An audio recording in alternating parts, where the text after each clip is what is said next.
guys. Because, like I said, Sweet.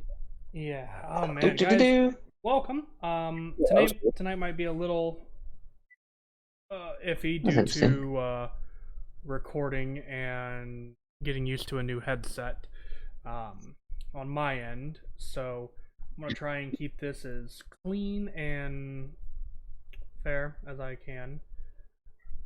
When is this channel ever clean? Fuck if I know. Well, we'll find out. Anyway. Ruined it. Disclaimer, we're all adults, I think. Mentally or physically? Child in an adult body. There we go. I like that I answer. love it. We're professional children. We're just older. I like that answer. So, to do a brief recap. Actually, yeah, we'll start a minute early. I'm cool with that. To do a brief recap, you guys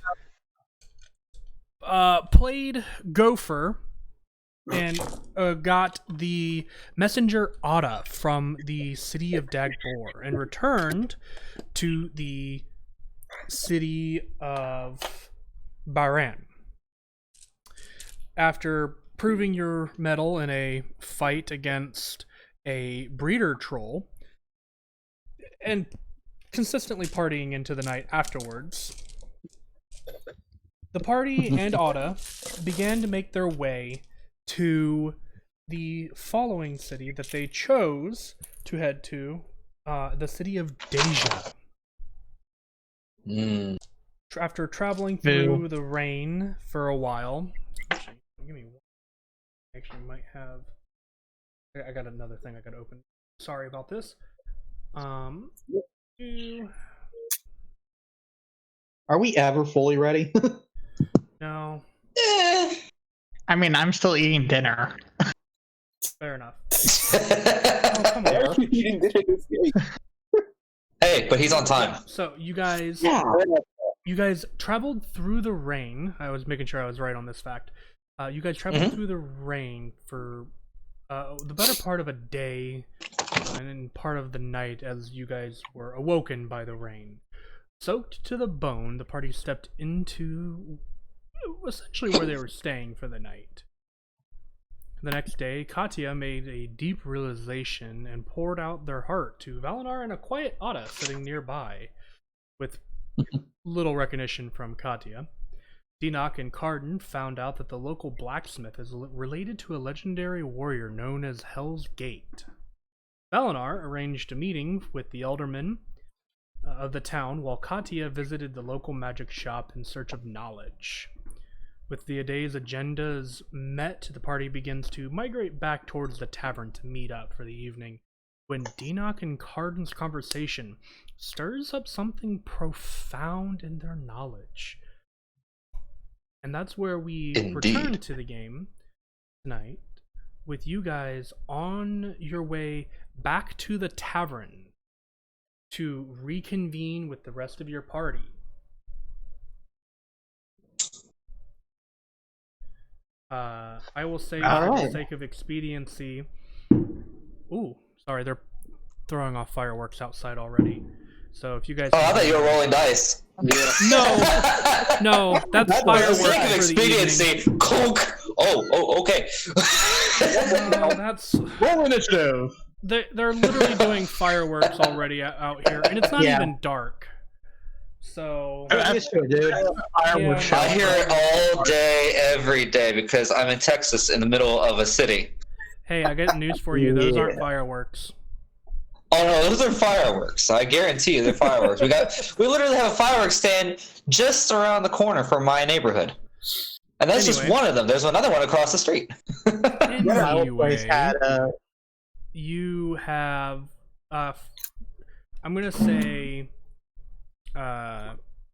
Katya, Valinar, Ada have already gotten back to the tavern that you guys are staying at, which, as you guys re-enter the tavern, you guys learn the name that it is called the Half Pint. Deanoch and Carden, you guys are currently not terribly far, but Deanoch, as you have kind of stopped in your tracks from Carden's explanation of his home life and your realization of where he is from, you've kind of come to a stop in your tracks, and I would assume Carden at some point would kind of stop and turn back and look at you with a quizzical look. So we'll start with you two at the moment. Like, huh? Yeah, that's kind of in line with Carden. So Deanoch, standing there, kind of almost in the middle of the street, his mind is just going in a whir, like, the motor's racing. Mm-hmm.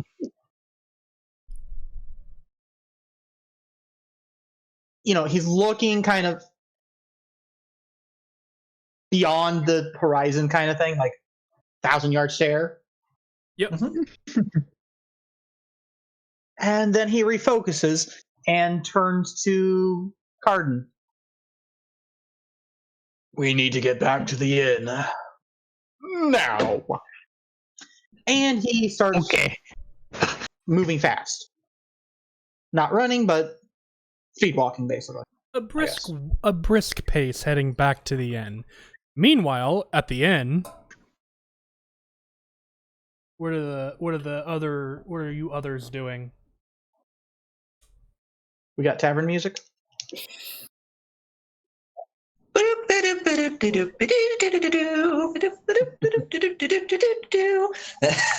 Now all I can think of is the cantina music from Star Wars Support. There it is.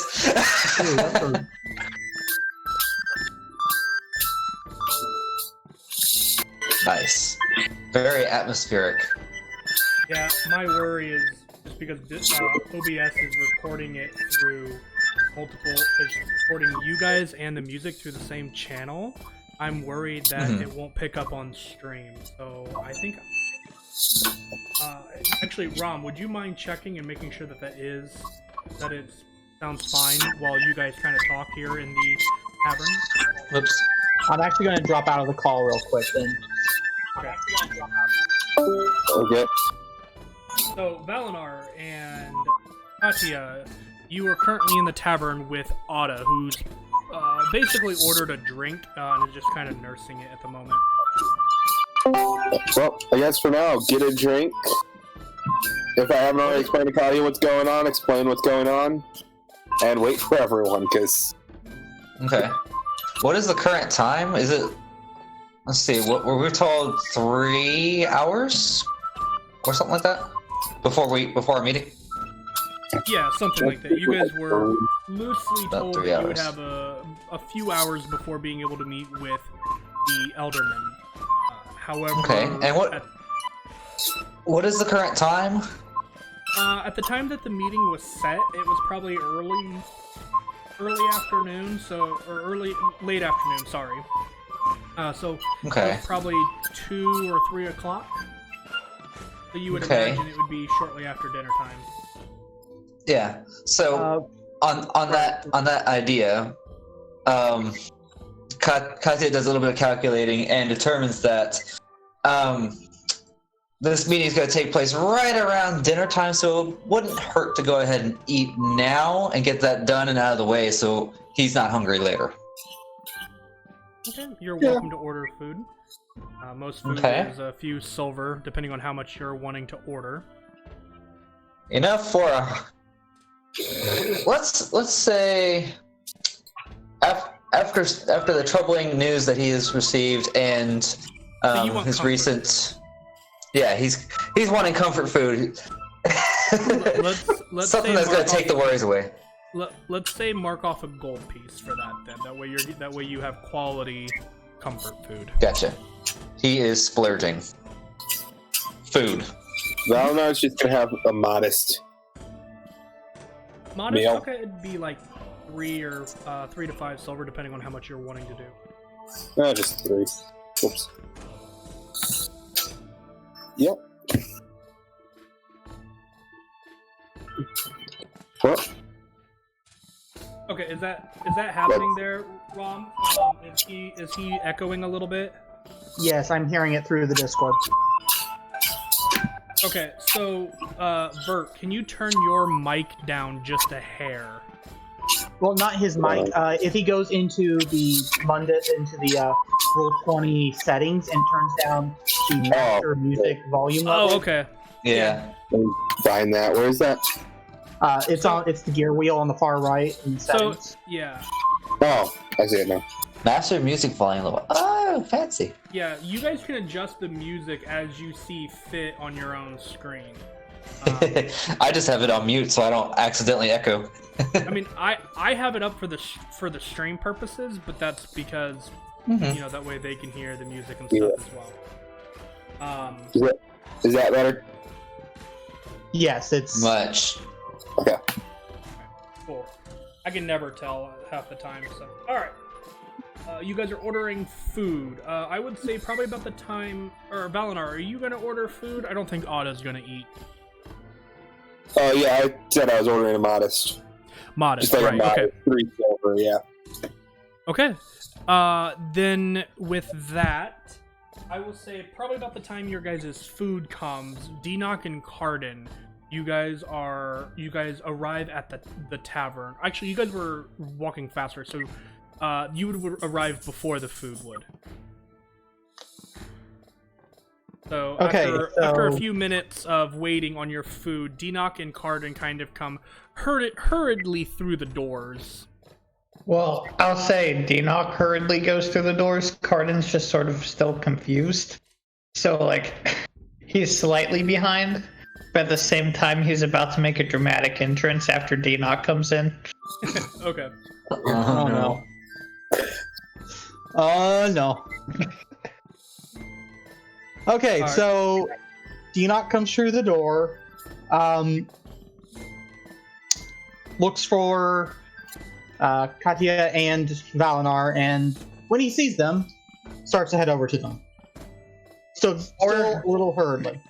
Before Denock starts to go into the door, or go into the, like, hurry towards them, Cardin's going to come in and open the door right as it closes behind Denock. Okay. Alright. Does it catch Denock on his way through? Like, does it hit Denock on its way back open? Oh, I see what you're doing here. Well, depends on how long it took me to see them. Rip? Wouldn't be that long. Like, the tavern is kind of busy, but it's still early, like, afternoon. You gather a lot of people in here are finishing up their lunches. Or, sorry, late afternoon. So a lot of people are finishing up their lunches at this point. And you would like, walk in, kind of, like, do a quick scan. Would you go left or right? More. Yeah, like, if you go left to right, you would probably notice them immediately. Yeah. Yeah, I would probably see them almost immediately and have them. Yeah, so there really wouldn't be any time for that to occur. Either way, I want to come in, like, really, like, sort of, like, quickly after Denock. Like, the door will shut and then Cardin will come in. Okay. So the door, and Denock kind of hurriedly comes in and heads towards the group as the door, and then as Cardin comes in hurriedly afterwards. You guys make your way over to the group and sit down and... Well, first off, I come to the table. How many people are around? Like, are we in the middle of the cavern, or are we to the side? You guys are off on the side. In terms of people, like, nearby, there's maybe, like, 2 people that seem to be... one is finishing up his meal and actually, like, paying his bill at the moment. The other ones seem to be like at the tail end of finishing their meal. Like they haven't quite finished, but they're like wiping the plate up with the bread. Essentially, is where they're at this point in their meal, anyway. So I come in, sit down, and not, quietly, but still not. Let me do an insight on this here. I look visually. What are you trying to glean from it? I'm trying to see, based on Dinok's expression and the way that he carries himself, if there's something up. Oh, absolutely. You don't need a roll for that. Gotcha. Like, So because you're not trying to hide it at this point, right, Yeah. Dinok? I'm visually. You can see, like, something just shook me to the core. And I'm like, what the fuck, what the fuck? Then Katya is going to look across the table as Dinok sits down and sarcastically say, "Oh, what's eating you?" So, we have another revelation. Another Today one. seems to be full. Today seems to be full of those. Yeah. I look to the patrons around us, the people behind us or wherever they are. Lean forward towards the table, towards Valinar and Katya, and kind of whisper, kind of not whisper, hush talk. Right. Stage whisper. Yeah. I think I know where Cardin's from. The middle of some woods near a mountain somewhere? Yeah. Specifically, though. Oh, okay. An island like the rest of us? Okay, question. Are you guys taking a drink? Yes. Oh, maybe I'm drinking some water. Yeah. He's from the surface. That's a bit big. Oh, hang on. Let me clear that. I have a question. Katya turns to the side and tries to catch himself. Yeah, what's your question? I was gonna ask if we were both doing spit takes, were we facing Dinok when we did that? Yeah, where are you facing? So I would have been facing Dinok. Oh, I'm choking on my drink. I didn't spit it out. Oh no, I was doing a spit take.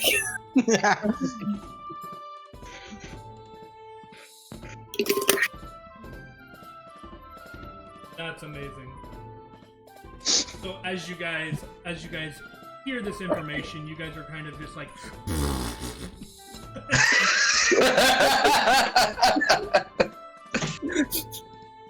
Sorry, Dinok.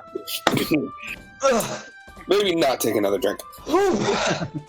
Dinok wipes his face. What were you drinking? At this point, it probably would have been water. Don't want to get drunk before a meeting. Right, so you Good idea. His face of the spit water. Where did you come up with that one? So, we were at a blacksmith who had a sword of a very famous warrior from before the islands. Okay. And we were talking about demons, and Cardin said something about us having a...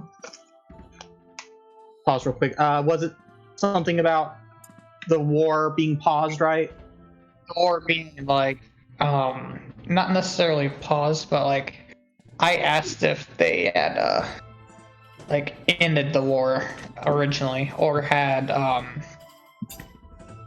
like, were in a truce, or, yeah, basically paused it. I think it was something. I think it was something along the lines of.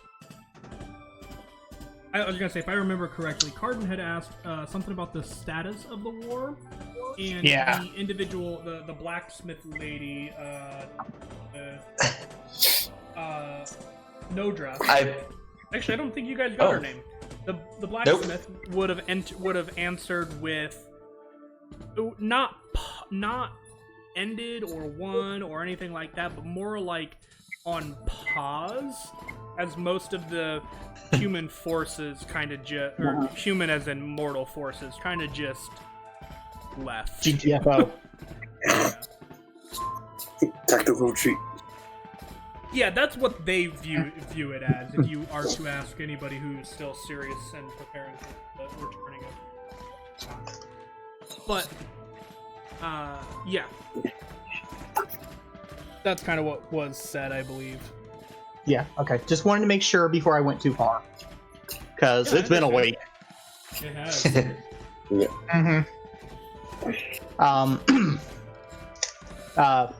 Enoch continues.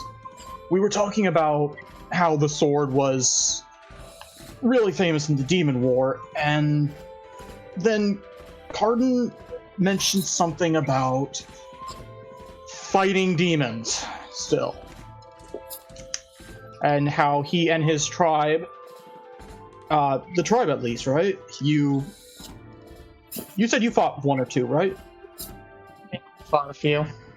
That. More than one or two. Yeah, he has encountered a few in his lifetime. Yeah, he's. Are you? Mm-hmm.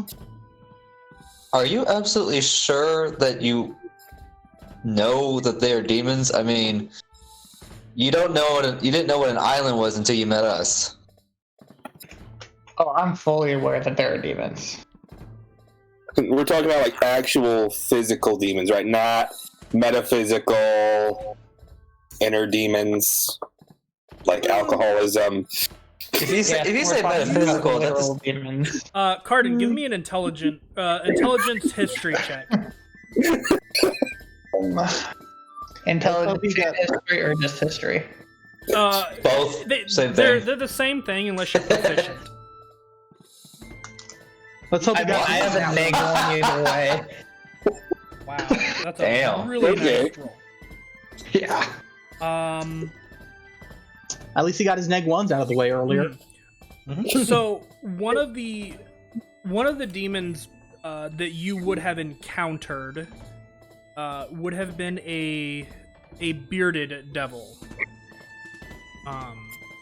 You would know that one by name, as it was probably one of the ones that gave you probably the hardest of fights, even when you were fighting with probably two other members of your tribe. The bearded devils are commonly known as enforcers among you and your people. Okay. Describe what this individual looked like to me. So, Cardin, you would know that with that check, I would say that you would know this, that a bearded devil, has it gets its name from the fact that it has a barb-like beard, in a sense. And I don't recall, yeah, sure. So it is a devil who has these barb-like beard that is long and different color from its skin, often stained red from the blood that it has, and the beard itself can actually be used as a weapon. Jeez. Mm-hmm. Oh, Yeah, we fought. that's vicious. This is stuff Cardin knows. Anybody who is trained in history, which I think is literally everybody else but Cardin, can do a history check on a bearded devil. I'm assuming, Katya, that's what your check was for earlier? Yeah. I don't recall. I spent all my time studying alchemy instead of demons and gods. So, Denoch, you would be the only one that would pick this up. A bearded devil, you have seen, translations and transcribed images of bearded devils. Names and stuff like that have changed over the years. But Would there be any recordings? Not in the last 2,000 years. Okay. The history that you were looking at, that you would have looked at in this, would have been history that had been found, essentially translated and copied over and over and over again throughout the years to keep the information relevant and kind of or not relevant, to keep the information from like fading, because ink fades, books begin to break down over time, unless it's uploaded to a Magitech server. Correct. Like, but sure, you because we all have those, But the ones that you would be looking at are like actual tomes and books, because they are not at this point in time, you guys aren't completely in the preparation for returning anymore. So these are something that these are some things that are not necessarily on a server, due to the fact that it's old information that seems almost irrelevant. So you would never have seen it on like a Magitech server, but you would have seen it like in a grand library of some kind. Probably for a paper that you would have wrote in like high school or something. Okay, so Cardin tells us what the bearded devil looks like, right? Yep. And to the best of your knowledge, it matches the description that you have, that is based off of information that's over 2,000 years old. So Denock kind of leans back and like that almost defeated, fuck, kind of body action, like, ugh. Yep. That's...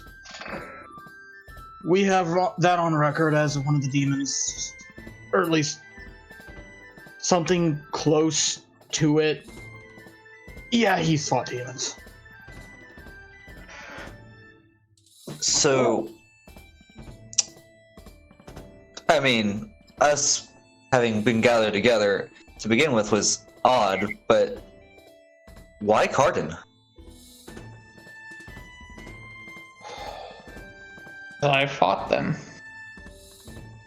But why us then? Unless my best thoughts would be Cardin has experience with dealing with these demons, has fought them before, but we have not. We've only read about them, we've only learned about them.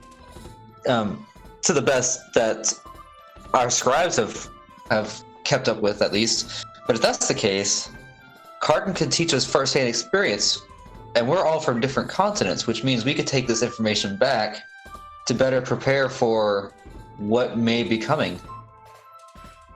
Does this sound like divine intervention to anybody here? At this, Denock just goes, bah, divines. Cardin has already been thinking something like that the entire time, so... It could also be divine intervention to keep us away from something happening in our home. Denock grips his chair, and you hear the wood crack. Don't say stuff like that. I've got enough problems to deal with. Although they seem minute compared to the second coming of demons, but I don't want to think about anything happening to my home while I'm away. I could care less. I mean, to be fair, you are the Holy One. What? Yeah. On our face palms. You just see Denock is just clenching his jaw almost to the point of his, teeth cracking. He is visibly holding himself back. So now the real question is, what exactly do we do with this information? I mean, obviously we have to carry on with our current objective. Whatever we do, we need to find ways to get back to our homes. Also, by the way, your guys' food came a while ago.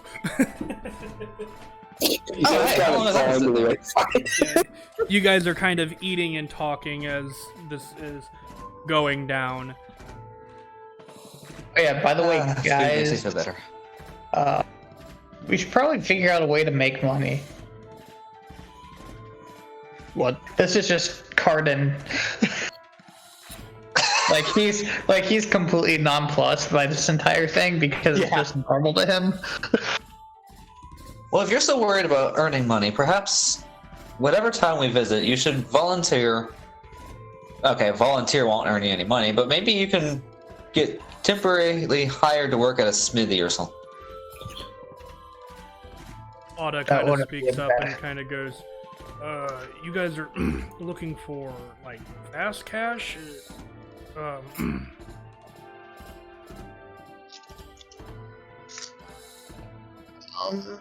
Posing a question. Yeah. Yelena's pretty indifferent to the making money idea. Well, Cardin is, just so y'all know, yeah. Broke? Cardin's interested in fast cash at the moment. Well, if you're looking to make some fast cash, perhaps heading to the city of Enthala next would be wise. That might not be a bad idea. They have Oh, yeah. They The have one next to the something. moving truck. They have they have something called the. Ada informs you that they have something called the gladiatorial games. Cardin's totally in. Oh no. That they hold fairly often, actually. It's kind of a pastime. It's essentially an arena kind of a bet thing. Oh, Cardin's totally up for that. He looks down at his purse, or like his Money bag? coin bag, basically. He looks in it. There's like 7 pieces of silver and 1 gold. So he's just like, that might be a good idea. Do you earn the money by betting on the fights, or do you earn the money by participating in the fights? Well, you can do both. There's you have better return if you participate. I think I'd rather try my luck at gambling than to earn money than get royally destroyed by some beefy man sausage. Well, that's part of At that, Enoch raises his eyebrow ridge.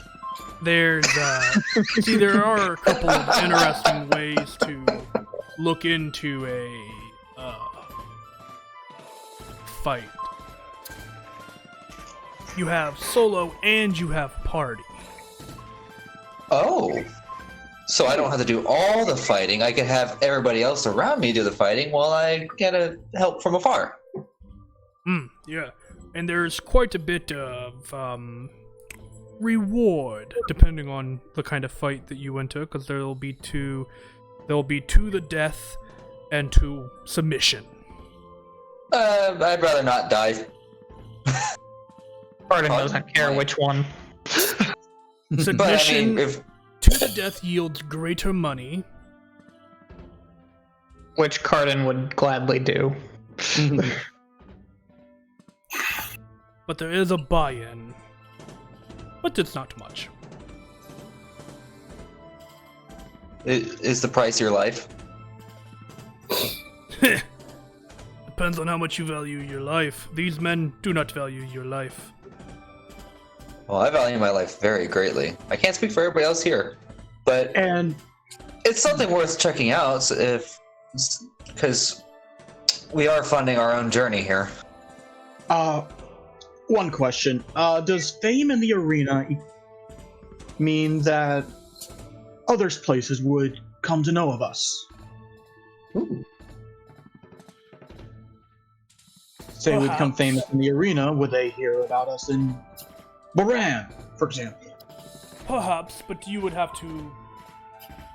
You'd have to do a lot of fighting and winning a lot. I don't have that kind of time. I mean, we could periodically do it while we're on this island.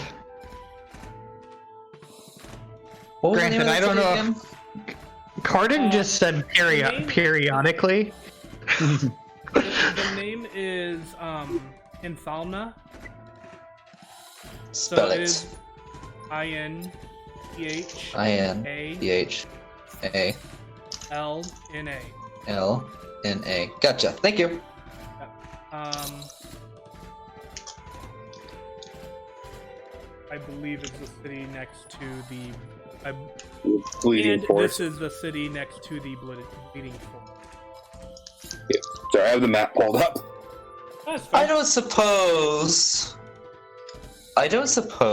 that the Bleeding Forest got its name from the deceased bodies of gladiators thrown over the walls. No. How about from the Okay. deceased victims of the monsters who live in it? Maybe. I don't know. I'm not from around here. I mean, we do have a tree back on my island that the sap is red like blood. Enoch shrugs. Could be from that. That just sounds weird. Yeah, it's a weird tree. It's Yeah, poison. that I sounds think the weird. name originally came from when a few adventurers went in there. Never came out. Well, they kind of did. About 3 months later they came out, but they were missing all of their internal organs, their skin, and were left in a massive pile of blood. I mean, I'm trying to eat here. Ass. That sounds You wonderful. watch as Otta like takes a fork from the table, reaches across, like stabs like one of the sausages probably on your plate, and just Someone doesn't was hungry. bother you if you have a weak stomach. He kind of says with his mouth full. Well, lucky for you, I wasn't planning on eating everything on that plate anyway. And I certainly aren't now after that description. Thank you. Enoch shrugs. I've seen worse on the operating table. Just wait Also, for you. Enoch, you would know, because you have keen mind now, that it is starting to get ever closer to that time period at which you guys are to be gathering to meet the Eldermen. Hold up. Enoch wouldn't because he wasn't there when the Well, I assumed Yeah. that it had been conveyed already. Probably once we got over all of the... Yeah, we haven't gotten to that yet. Fair enough, fair enough. So, you don't know then. Hey, guys, we have a meeting. What when? What time is it? You gather it's probably between like 4 and 5 at the moment. You guys do start seeing, like, now that you kind of come up from air from your conversation, that the tavern is starting to get fairly busy again. Let's just head over right now. I just remember it was in a few hours. Okay. Might as well. Yeah. You guys begin to leave the tavern. Make your way out into the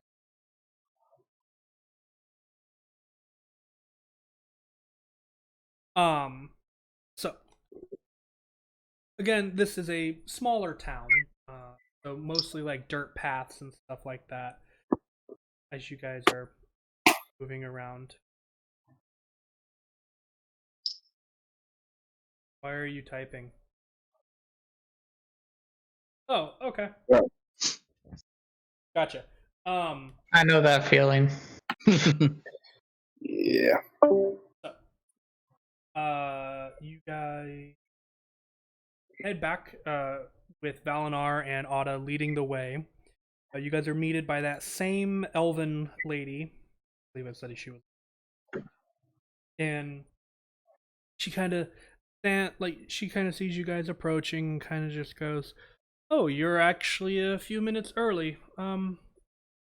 Wait here momentarily. They should be wrapping up Exciting. with their meeting privy." Guys wait a few minutes, probably about 10 20 minutes probably pass, and then you guys actually watch as a few individuals kind of are led from a door kind of behind this waiting area. Watch as you watch as a group of Minotaur individuals, followed by a Triton, actually leave the essentially office area. Do they look important in any way? Make an insight check.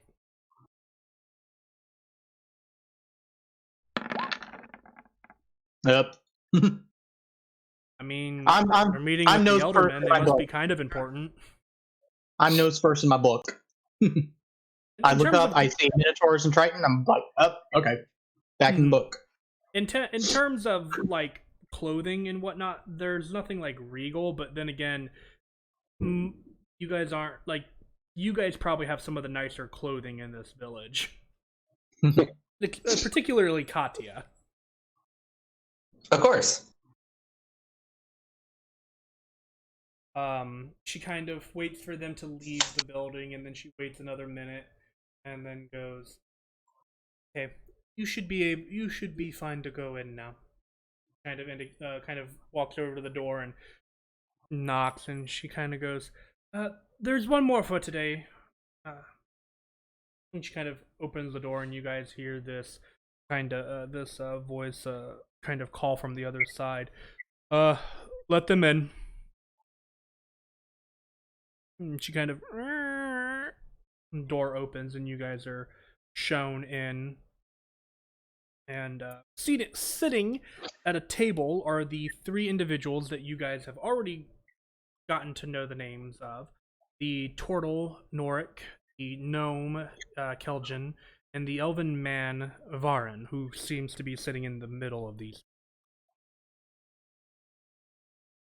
And he's also the first one to speak. Again, the elven man. He kind of goes, welcome. Your faces look new. Please sit. And indicates for you guys to gladly sit. I sit. Or try to.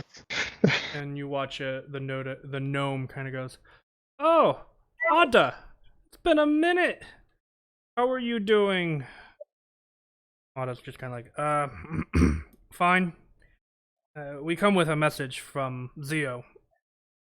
And you watch now as the turtle Norik kind of goes, "Oh, what's Zio doing now?"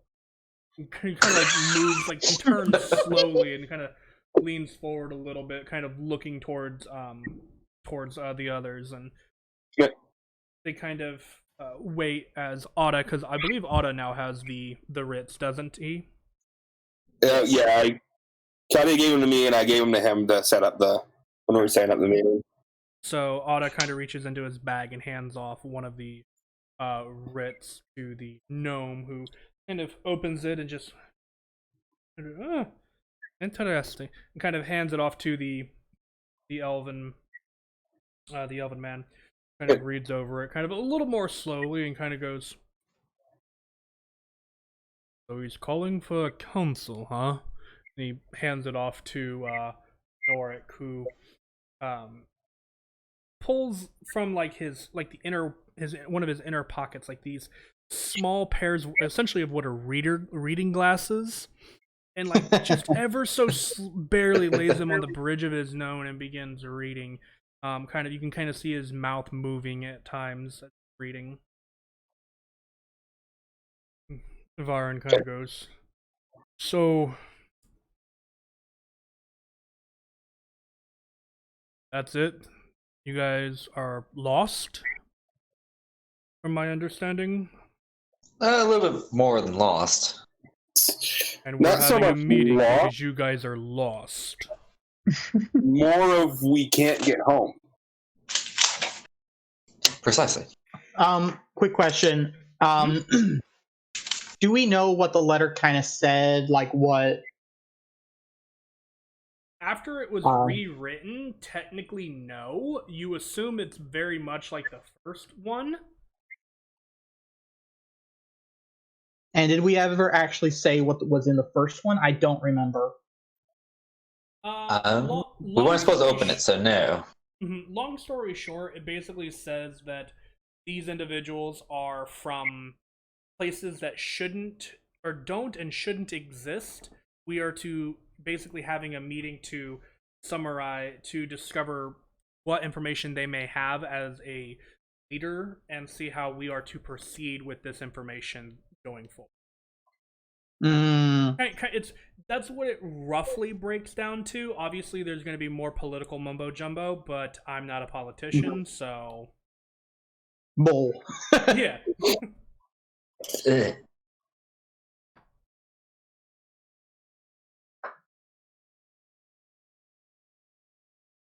So Denox speaks up and says, basically, you wouldn't be able to reach our homes even with time or magic on your side at this point. At least to my understanding. At least where I'm from, the only way to... We were in the midst of discovering how to actually create flying contraptions when I was pulled from there by an unknown force. Magic, the hands of a god, I don't know. And my city has weather domes, we have automated machines, we have combination of magic and technology, magitech.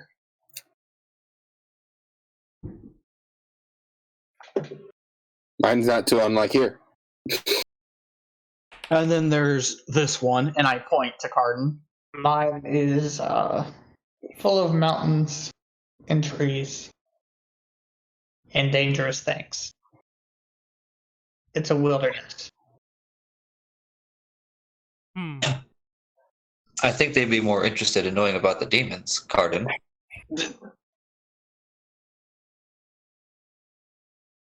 The what now? Something we only recently discovered, and until we get more concrete evidence, I'm not sure we should say more.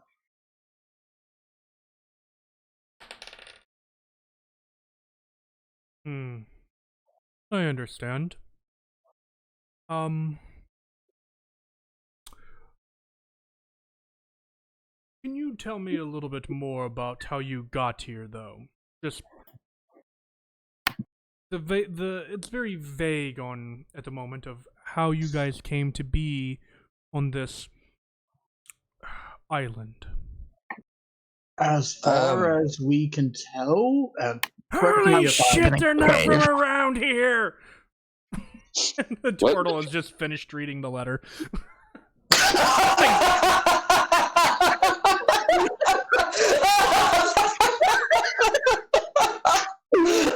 I know. As far as I know, we woke up in a fucking cave. Yeah, that's about as far as we know. I wish we could get more information than that, but I went to sleep in my study. And then I woke in a dark, dank cave surrounded by strangers. And the entrance was hidden under... Was it illusion or major illusion? One of those two. And I promise you, I had not been drinking the night before. Cardin may have, but that's just Cardin. Yeah, probably. Important note, Carden, the alcohol here is much better. Good.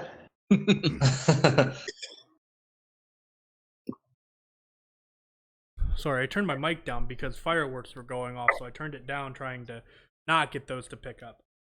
Yeah, fair enough. So Varin kind of goes...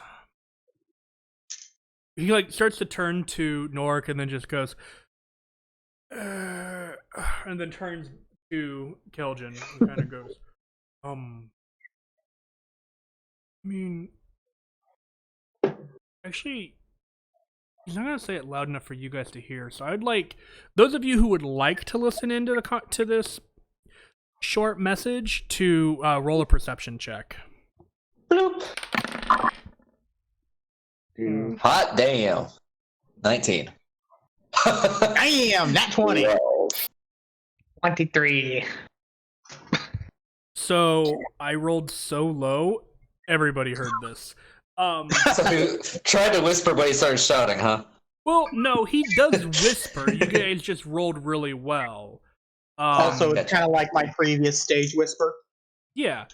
So basically, he kind of turns to Keljin and just goes, I mean, I know they're not from around here. They definitely aren't lying, but there is the problem we currently have on the outside. Savages are every day at our border. Maybe we could have them, I don't know, prove themselves or at least help us out. They do seem capable. And you watch as the gnome, Keljin, kind of goes, yeah, but it would be kind of rude to ask that of the messenger, would it not? And Varin kind of goes, I'm not asking Otto to go. I don't know how that would end up. Enoch speaks up here and says, we're just his guards. He doesn't fight. You watch as Varin kind of goes red in the face, kind of embarrassed that you heard him. So you see, here's the problem that we're currently having. We are not that of a warrior town, in a sense. We don't have very many guards or soldiers, even. But we do have a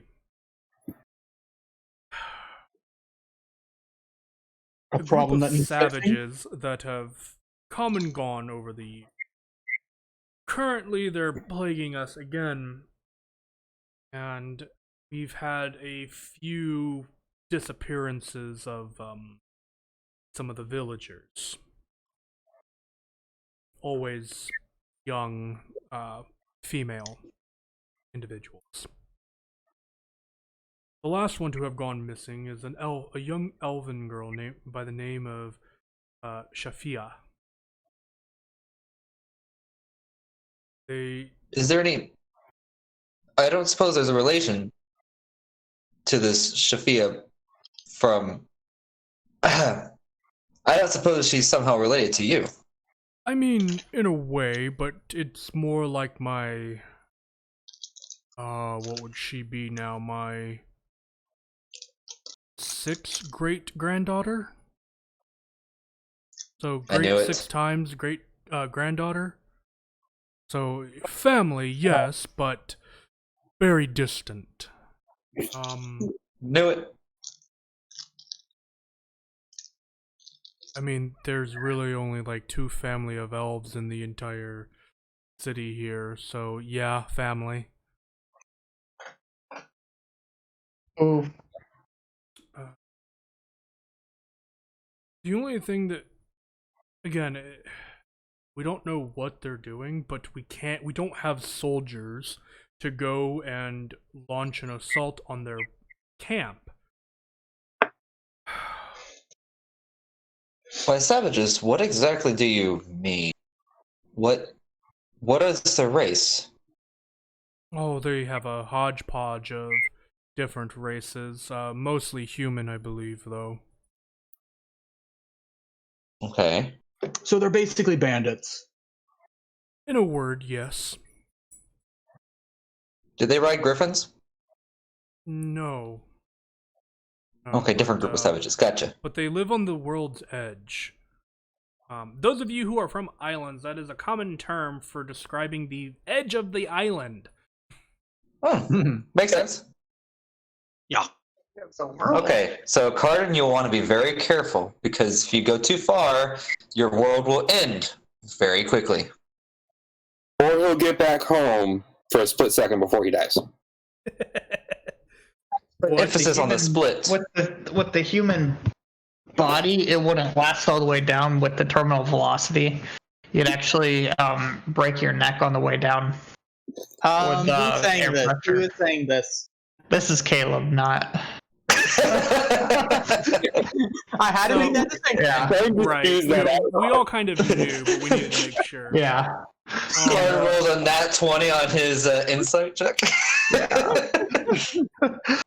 Actually, guys, Cardin does not know.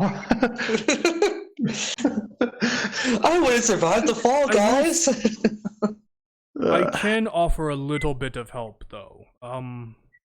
Not me personally, but I have we have an individual in our ranks, if you could call it that, who is he's fairly proficient at healing. He just he's oh, that's cocked. Oh wow, yeah, he'll know that. He kind of looks to you, Valinar, and kind of like you catch him looking at your holy symbol, and he probably goes, "He's probably not as adept as you may be, but he can definitely patch a wound pretty easily. He's not very useful in combat either, but he can heal quite well."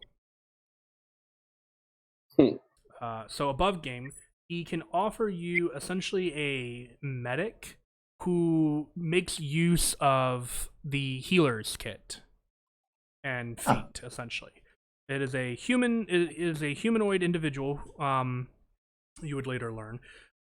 He's essentially a civilian, so he would technically be statted as a commoner who is not combat trained, but he can hide and heal you if you come to him during the fight. Essentially what is explained. Or he can stay hidden and help out after fights, if you have an opportunity for a short rest. That would be very useful, yes. Although we also kind of need more funding for the journeys ahead. We still have other towns to visit, and some of us are running a bit low on funding. I don't suppose you'd be able to part with a little bit of coin in addition to that. Persuasion? Hold on a second. Oh, well, I rolled it. But I'll have you re-roll it in a minute, perhaps. Dang! But that 16's good. Yeah, but you're supposed to wait until I tell you to roll. I'm supposed to tell you what to roll. Here I am, getting ahead of myself again. Surprise, you're rolling deception. Ooh. What's the difference? Surprise, we're rolling intimidation. Surprise, we're rolling initiative. No, we're not robbing the Eldermen. We're not kidnapping anyone, guys. Come on. Don't move over that. Cardin's just face palming. Let's see. Okay. You kind of, yeah. Go ahead and make yeah. I'll say go ahead and roll persuasion, because I was making sure that this isn't a city that I was thinking about earlier. So go ahead and roll another persuasion check. Yep. Now I roll it. 18. Better. 18. Okay. Yeah. Okay. He kind of he kind of like looks to Keljan, and Keljan kind of just shrugs, and he kind of goes, "We can see what we can procure. Can't tell you that we have much to offer, honestly, but we can probably manage to find something. Plus anything that you guys may find from those bandits, as you put it. You are welcome to. Well, At this point in time, you hear Lord kind of go, "What are they doing?" They're going to help find. They're going to help find Shafara. All right, is that what... My dog. Yeah, Shafara. That sounds right. Here in my hands. Shafarne, yeah. Shafina.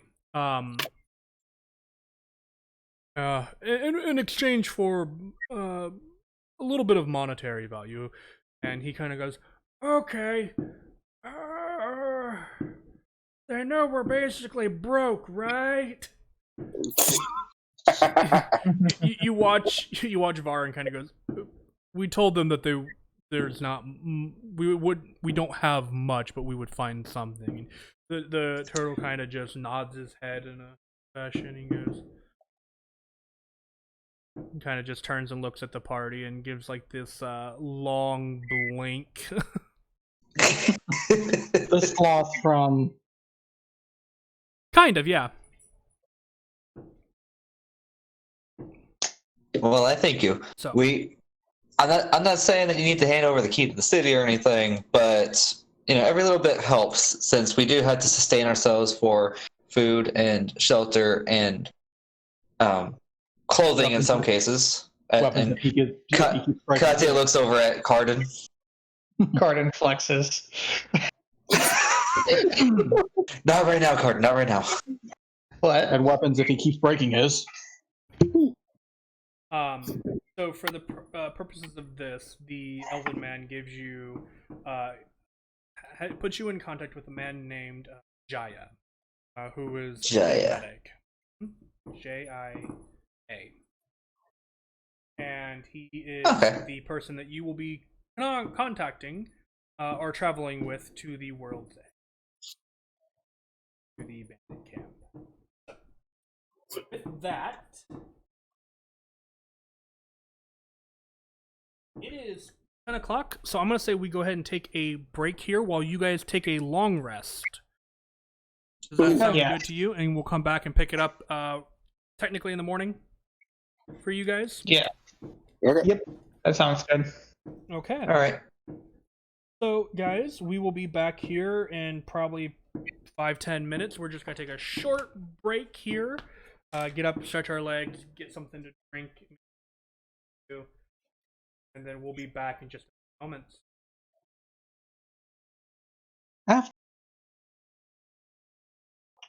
Alrighty. We're getting back. Okay.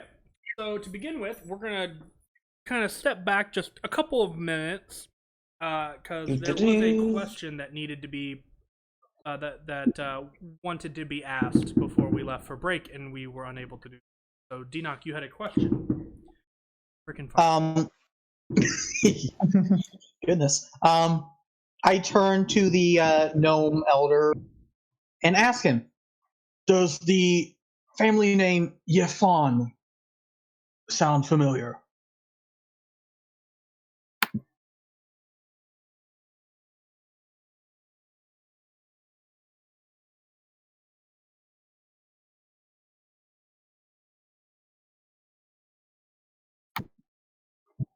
Yeah. Yep. You muted. Pretty much. Yefan, you say?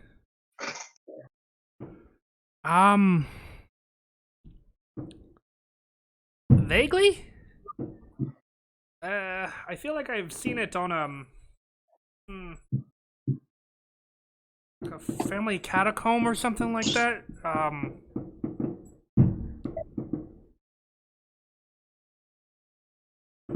Years ago.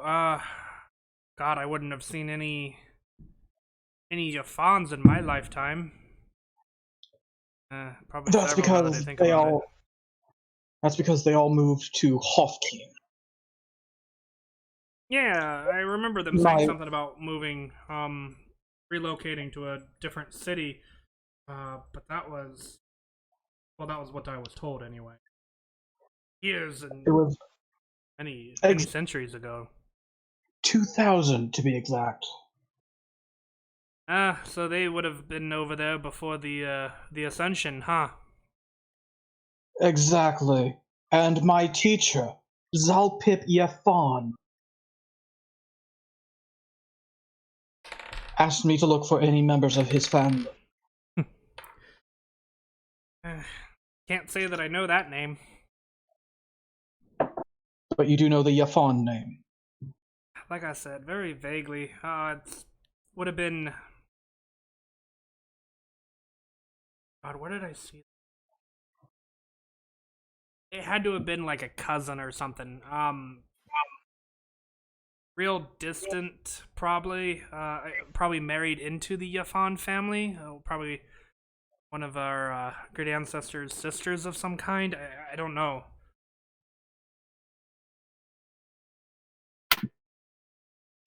Thank you, anyway. Gnomes aren't exactly known for their short or unpopulous lifespans. If you do happen across any mention of any Yafans, I would greatly appreciate it. I'll look into it for you, and hopefully we'll find something maybe before you get back. Thank you. Now unless anybody else has anything, we'll time skip to the next day. Ooh, it would be good to know how far it is from here to World's Edge. Not terribly far. Maybe a day, half a day's travel. Which direction? South. So Perfect. Thank you. Let me double check my map. Yeah, you're looking at probably about maybe half a day's travel south. That's for you, Dinok.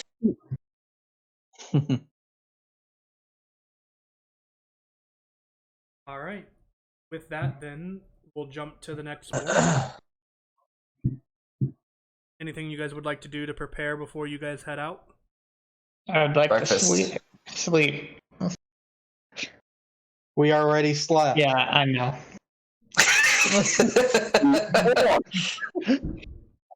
Oh, great. It's up to me to wake him up, isn't it? I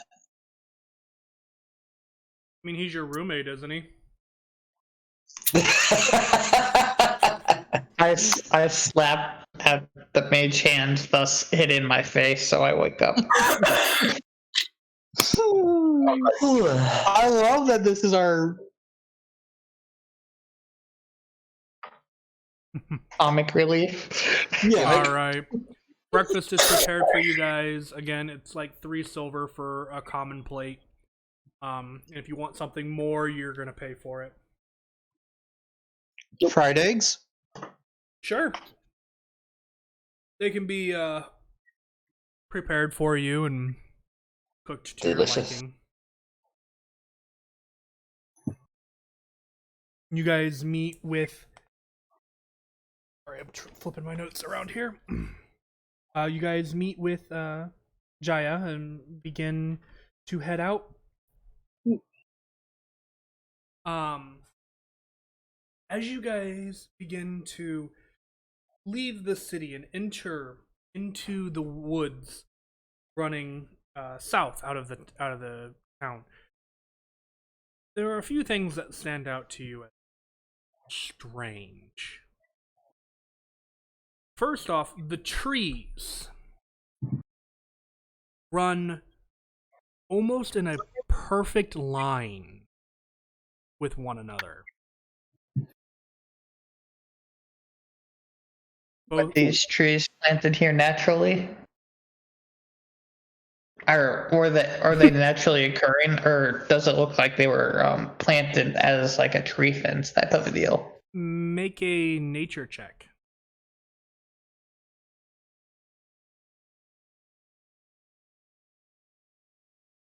15. These seem to be very natural grown trees. Also, I'm just going to roll a d20. If it, and it's just going to be 10, 10. Okay, yeah, I don't see it as weird. Okay. Because I've only been around. As you guys are walking, I would like everybody to roll a perception check as you guys are just beginning to get. Here comes the low roll. 7. Told you. 22. 18. 11. Still looking at the trees, I guess. Can't see the forest. Actually, this is something that everybody noticed. Oh, good. This first part here. Super obvious. Yep, very obvious. As you guys are walking, you guys kind of turn and look to your left, like almost like turn like you can see your shoulder, or like the chin lines up with your shoulder, and as you look off in that direction, you guys see yourselves, the party, walking and looking back at you. What? All right. Probably 30 feet away from you at the moment. Are they passing us? Nope. They're walking with you everything- in tangent. Like a mirror image. Pretty much, yep. Gonna raise my hand and wave. It raises its hand and waves back. Like, is there a delay or is Hey. it in time? It's like it's very close to being in time, but with a very, very slight delay.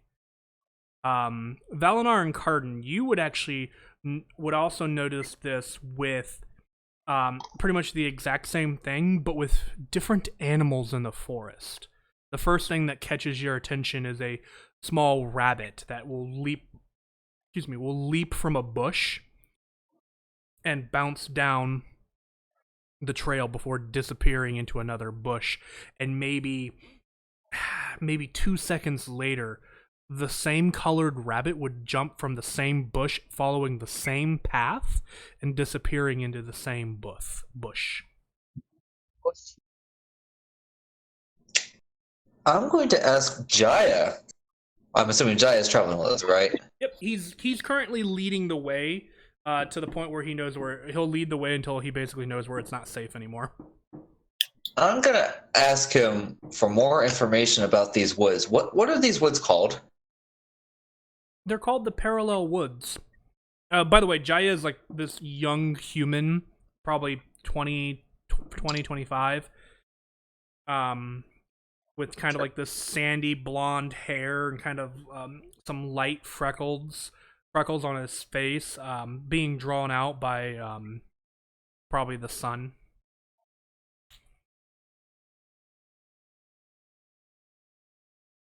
But they're called the Parallel Woods. So Okay. that, and I point to the mirror images, is that unusual or is that normal? He kind of like turns and looks, and you guys also see another Jaya over in that direction as well. Oh no, that's completely normal. That's what happens to everybody that enters the woods and everything. But that's not what's worrying. It's whenever you got a hostile creature that comes up around here, like say maybe a bear, and they get closer to one another, that can happen, and then you don't know which one is real, and if you choose wrong the first time, that could really cost you your life, you know. He kind of says and like looks and like begins looking out ahead again. So Great. AoE got it. Or find a way to mark it. Hit it twice. Uh-huh.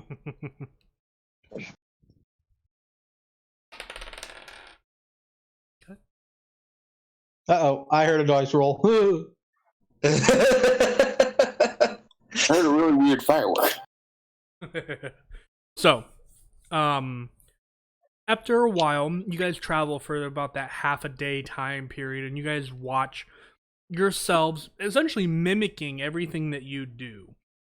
You guys don't encounter any large beasts in the forest, but you do every now and then see like a deer or something like that. And you'll also watch as at times the deer will, a creature will run, and they will almost merge with themselves. And you'll watch as that mirror image begins to run in the opposite directions, or at least that you assume is the mirror image runs in the opposite direction as the one begins running in the other.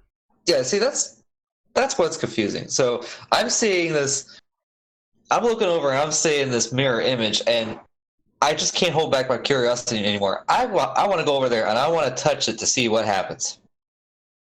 Okay. You walk over to where you're essentially face to face with yourself.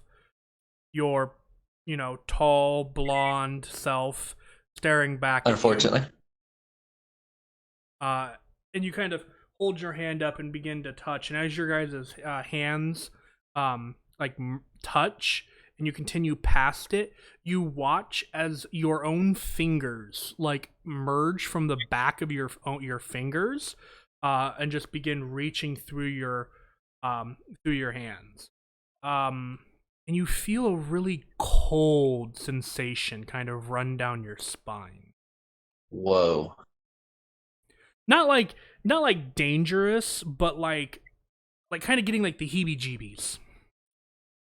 All right. Yeah. To further that, I want to go and touch the parallel versions of my companions to see if I could feel them, and to see what happens when my mirror image touches the real ones. Okay. So, where are the rest of you? Are you guys with Katya? Or are you guys still kind of walking? I would have at least stayed back to keep an eye on him. I kind of nudge Cardin to go over with him. Yeah, I go over. Okay. So Cardin's image kind of is kind of up behind you a little bit, as Cardin is now behind you as well. The other two are still kind of off in the distance, even their mirror images as well. And by the way, they're both probably at this point, probably maybe 15, 20 feet from you guys and Jaya. So, do you walk to the other two, or do you try to touch Cardin? Oh, since Cardin's the closest one, I'm going to try and touch that one first. Okay. You kind of reach out. You reach out and you kind of touch Cardin's mirror image, and your hand kind of passes through it. But you watch as, on the other side, your arm is also passing through your arm and touching Cardin on this side. Oh, yeah. Cardin, I need you to make a wisdom saving throw. Oh, no. Uh-oh. Oh, boy. What have I done? You've screwed us all. I have made reality collapse on itself. Oh, Lord. What? Well, everything's cool. Everything's fine. So, Nat 20. So, first off, for what is going on. First off, Katya, you get that same shiver, kind of cold down your spine. Cardin, when the mirror image of Katya, touches your chest, your brain begins to feel like it's being, or your skull, I guess is a better way of saying this. Your skull begins to feel like it's being pulled apart. Like something from the inside is trying to dig its way out. Ooh. And as this is happening, you kind of take a step back and pull back from what's touching you, and the pain begins to vanish. Do we have any Advil? I have what? Advil. Is there some kind of check I can roll to see if this is something I can recognize as a magic effect? Sure. Roll Arcana at disadvantage. Sure. Let's see what happens. And so y'all know, Advil's actually an herb found in my home forest. Disadvantage is a 19. Dang. Okay. Yeah. Doesn't seem to trigger anything in your mind. Ooh. Interesting. What would cause such an odd phenomenon? Cardin, you good? Yeah, pain's going away. Okay, well, I guess I had to cross this line of symmetry now and pass through myself once more to join my real allies. At least I hope they're still my real allies when I reach the other side. Okay. So you cross from yourself, and Cardin, you watch as the two images merge with one another and step through essentially one another. And there's essentially from what you can tell, the mirror image of Katya standing beside you. I say, hey, over here.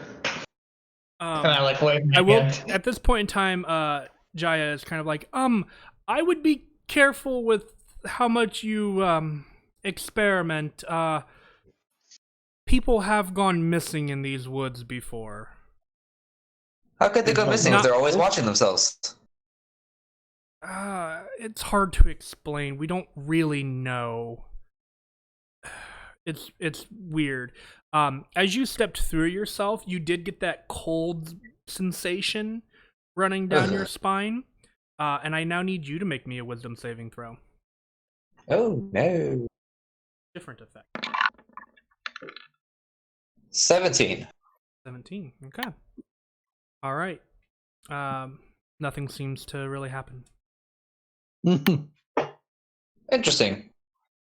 That it only affected me when I came back through that line of symmetry. Well, you only stepped through. You stepped through it Twice. at this point. Oh, you stepped back through it now? Yeah, I stepped through it once to go over and touch the mirror images, and then so back through a second time. Okay. Yeah. Well, here's the thing. Here's the thing. You continue to walk towards the mirror image of the party. Yeah. Okay. You walk, and you continue walking. They don't seem to be getting any closer. The party, you guys watch as Katya goes 15 feet, 20 feet, 40 feet. I call out at this point. Katya! Katya! I'm trying to come back to. You I'm trying to come back to my out. party. Oh, I thought I was going back to my party at this point. No. You never arrive to the other. You never arrive to the mirror images. To you, they don't seem to be getting any closer, and you're continuing to walk. Do I notice this, or does it look like I'm getting closer to me? No, to you, it doesn't look like they're getting any closer. You guys, as you guys kind of begin to call out to him, you also watch as your mirror images do not react. They don't begin to call and make a fuss. So you see your mirror images, begin to kind of call out a little bit, like they move and kind of make images, but Katya, you do not see that. You see your party standing calm about 30 feet away from you. Question. How far away is he right now? At this point in time, about 60 feet. Okay, I reach my hand in and...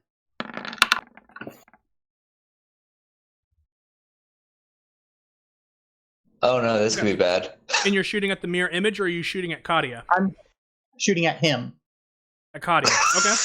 Oh god dang it. Does a 15 hit? Yes. Okay, go ahead and roll damage. 3. Katya. Uh-huh. You take No damage. Oh, okay. That's interesting. But you do watch as a tree next to you begin to catch fire. The hell? You turn and look at the tree, or do you turn around?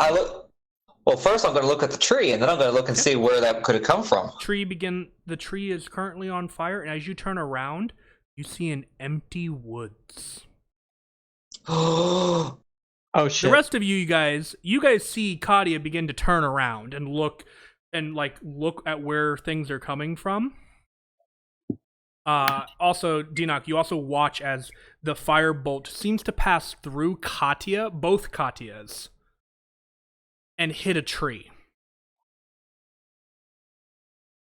Katia turns around. I'm going to try and grapple Katia. You're going to do what?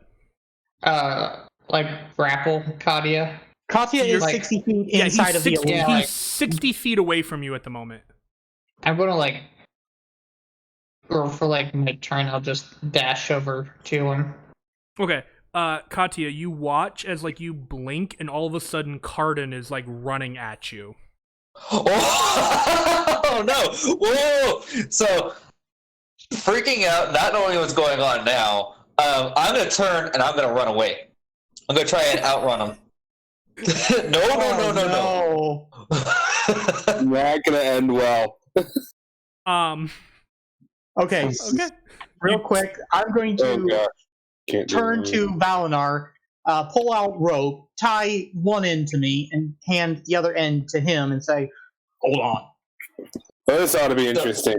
In my confusion, I'm turning to run towards the nearest image that appears to be my allies, because I don't know where this carton came from, and I've already lost my sense of direction. Yeah. Okay, so I run in shouting. Okay, so neither of you guys hear anything until Dinok. So Cardin, you just about get to Katia, and he kind of turns and begins running. No. So he moves. Do you take your full turn or just your move action? I Me? took my... No, not you, Katia. Okay. I'm just running. I guess dashing would be the proper term here. Yeah. Okay. Turn around and sprint no. Okay, so at this point in time, you move 60 feet. Oh, excuse me. Well, actually, no. Cardin, you would actually be able to get to him with your 30 feet of movement. So you'd be able to move and try to grapple him before he ran away. Because he was 60 feet away from Dinok. Who was about 30 feet away. Mm-hmm. Yeah, so Cardin would just barely be able to get there. So, Katia, you would be turning to run, and Cardin would basically be just trying to football tackle you. So, Cardin, make an athletics check, and Katia, make a acrobatics check. Or athletics if you would want, but I know you don't. That's not what you want. Acrobatics is the better option here. Yeah. Oh my god, you rolled a 9, dude. Yeah, I know. And I rolled a 13. +6. Both guys do the same thing. Both parties died. I dive out of the way. So Cardin, you go and you grab, try and grab onto him, but he's slimmer than you had imagined, and Katia, you just slip out of his grasp and then use your turn to run 60 feet away from him. And it's at this point in time that Dinok, by the way, Valinar, you hear him shouting no, or whatever he may be saying. But you guys hear no noise from Katia or Cardin. And the moment Dinok moves 30 feet away from you, his voice is lost to you, Valinar. I'm inside the line. Mm-hmm. And once he's inside, Cardin and Katia, you hear Dinok beginning to yell.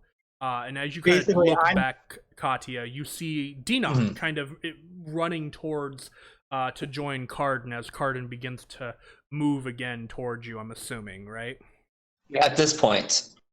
What has happened to the parallel Denock? Yeah. Is he no longer on this side with me? You turn and you look, and currently the only member of your party standing behind you, or in the way that you were running, is Valinar and Jaya. So, question. Yeah. From my point of view, what happened to the images of us? So the other images, as they have kind of merged through, you assume the actual copy, the real copies, have moved past you guys. At this point, probably about 20 feet. Well, I was just going to mention, hey, Jaya, I think we figured out how people are disappearing. Jaya's kind of like, yeah, I would say that's how it's happening. Yeah, and you can see him like visibly sweating at this point. Okay, as I'm running, I'm yelling, "You're going the wrong way, Carden! That's towards it!" Also, you probably walk 20 feet through the line, and then you're at the end of the rope. Oh! Because the rope is only 50 feet long. No, I have 100 feet. How do you have 100 feet? Most rope that you only come with that comes in your packs are 50 feet. He bought more rope. Oh, you bought more rope. Okay. And I tied it together. That's okay. That's correct. I forgot. Oh, so never mind. You continue to move. Okay, you almost had me going on a whole different path there, dude. Yeah, no, sorry. I forgot that you had 100 feet of rope. I was going off of what book standard is, which was 50 feet. I bought extra. Yeah, no, that makes a lot more sense. So you essentially have 70 feet of rope for the other side of the line here.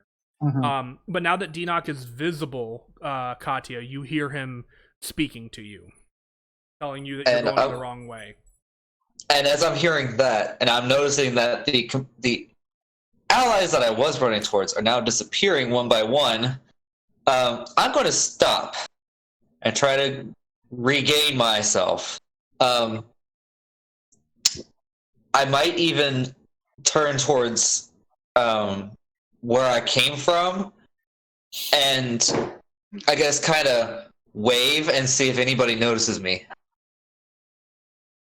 So you turn and wave at the illusionary Valinar? No, I turn and wave in the direction that I came. I wave at I can see Denock and I can see Carden. Yeah. So I'm waving at them. But I don't know what's going on with Valinar at the moment. Correct. You don't see Valinar. You see Carden and Denock. So you guys watch as Katya wave at you guys. I slow down a little bit. Okay, so just to make sure, we were heading south, correct? Yep. Okay. I call out, "You're heading east! We need to go south! You went over the barrier, or whatever it is!" I was curious. There's a line. That'll help some. Yeah. To help out a little bit here, because we're all a little lost on this. Oh yeah, absolutely, and that's the point. These are not going to be accurate measurements by any means. Mm-hmm.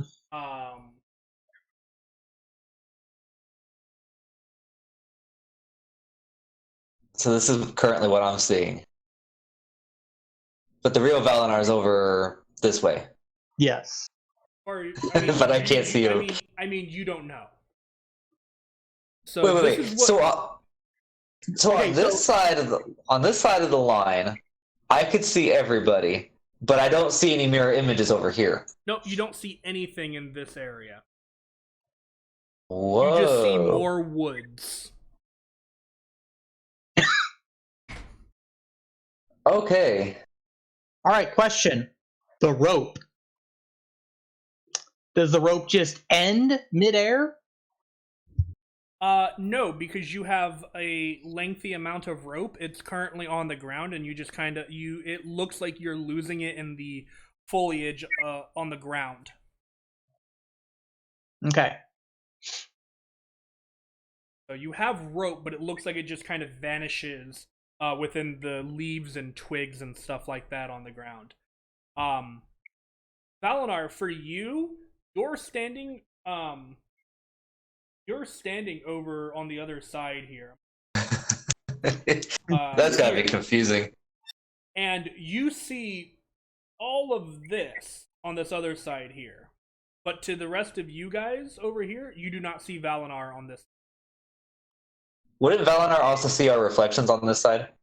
Yeah, but they're way off map at this But how far away is Deanoch from me at this point? He hasn't moved a whole lot. So he's probably 40-ish feet, maybe 50. Perfect. I'm gonna try to mind link with Deanoch. Ooh. Ooh, what's the range on that? 10 times my level, so 40 feet. Okay, well then this is really going to be important. How far did you move after crossing that barrier there, Deanoch? I ran until I was on the other side. So probably not very far.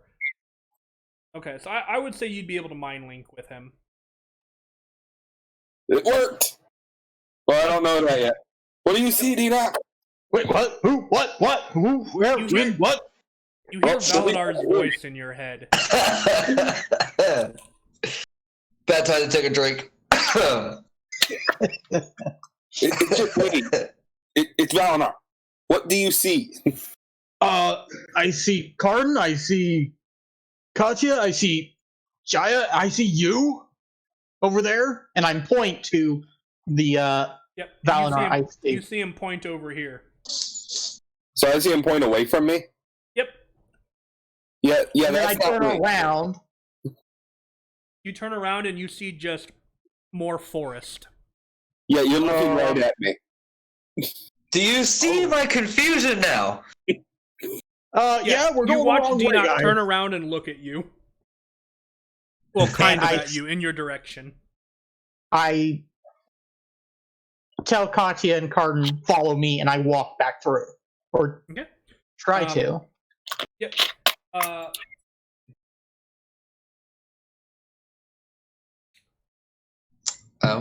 I will say you don't have to. You walk back through, and you guys watch as Deanoch turns around.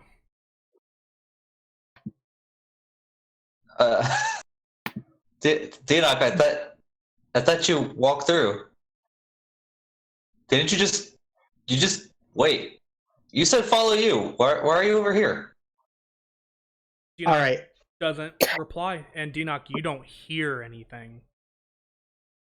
But I do turn around because I'm curious. I saw Katya go through this, and that's when things started going weird. So I know that this line is the weird thing. Yep. Do I see myself? You turn around, you see yourself, and you guys watch as Deanoch turns around again and just looks in the western direction. So in this direction, Deanoch, you see yourself staring back at yourself. I go through again. You watch Deanoch emerge, turn around again, and look at you guys. Well, that's definitely the weird line. Okay, so right about here, And I draw a line with my foot, like just about an inch from where I think that line is. Okay. right there's the So- weird line. Things go funky there. Okay, but I need to know something. What did you see when you walked back past that line? I saw me and all of you. And No. what do you see? Huh? You would have also seen the other two as well. That's what I said. I saw me and all of you. Oh, so when you turned around, I see what you're saying. Okay, so on the other side of that line, you see reflections. What do you see from this side of the line? Do you see a reflection? That makes me more comfortable. This line, and I again toe that line. Apparently, we can't see past from this side. And it just makes me feel uncomfortable to be watching myself as I'm walking. But on this side, I can't see myself. That makes me feel more comfortable. So maybe we should all be on this side of the line. No, because who's to say this is the real world? Who's to say the other side was the real world? Maybe we entered on the wrong side of the woods.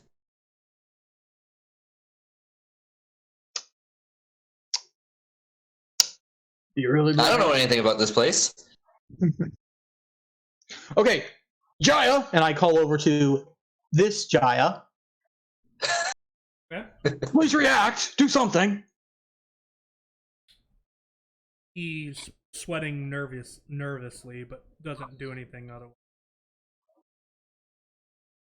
Valinar? Anything? Please react. Valinar, what are you currently doing? I'm mind reading Enoch to ask, what do you want me to do? And it's the only way I can talk to him. Yeah, through the mind link, I say, ooh. Actually, you would see this Valinar holding a rope that goes... It also holds a rope that seems to kind of vanish around the midway point.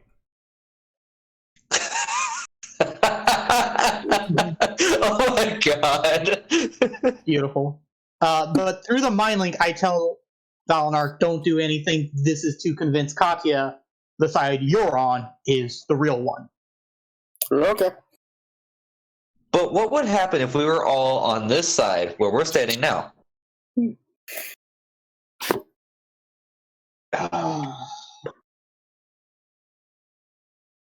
would have no reflections, and it'd be easier to focus. Yeah, correct? But who's to say that there's not a monster causing this? And who's to say that, well, at least if we're on this side of the line, any monster we come across has to be the real one.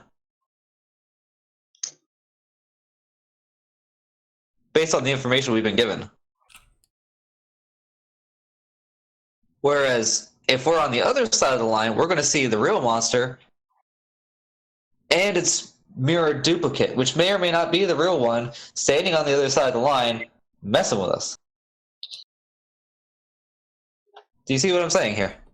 Through the mind link, Vana is going to say to Denoch, but will we be able to see any monsters approaching from the side I'm currently on?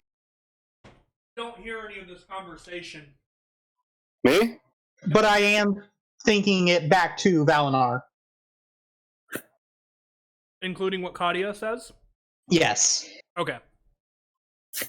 Oh, sorry, I misunderstood. I thought I was hearing most stuff that was going on. No. This side, far away. Neither side can technically hear what's on the other side. Oh, okay.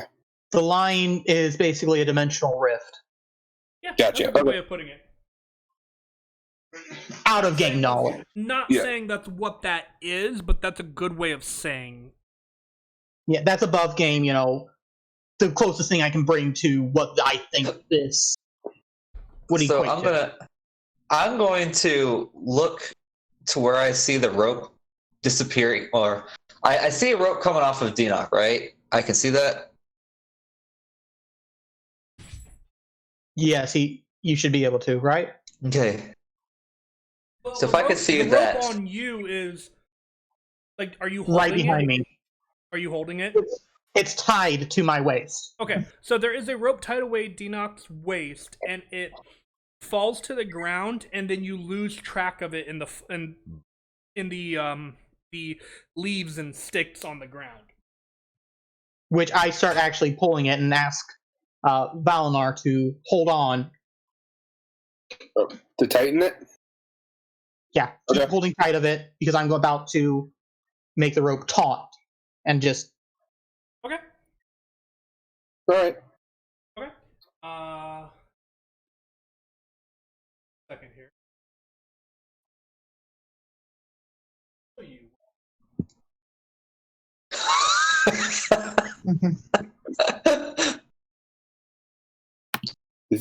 It's a disappearing rope trick.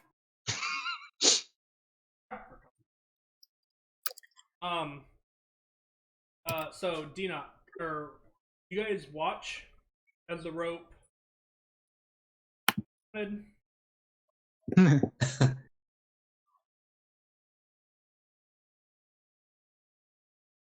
Watch as a rope goes taut to the back of Dina. Your guys' rope is taut this way. Whoa. Watch as a rope goes taut, connecting to Dinok, Katya. What? But it's not actually touching me.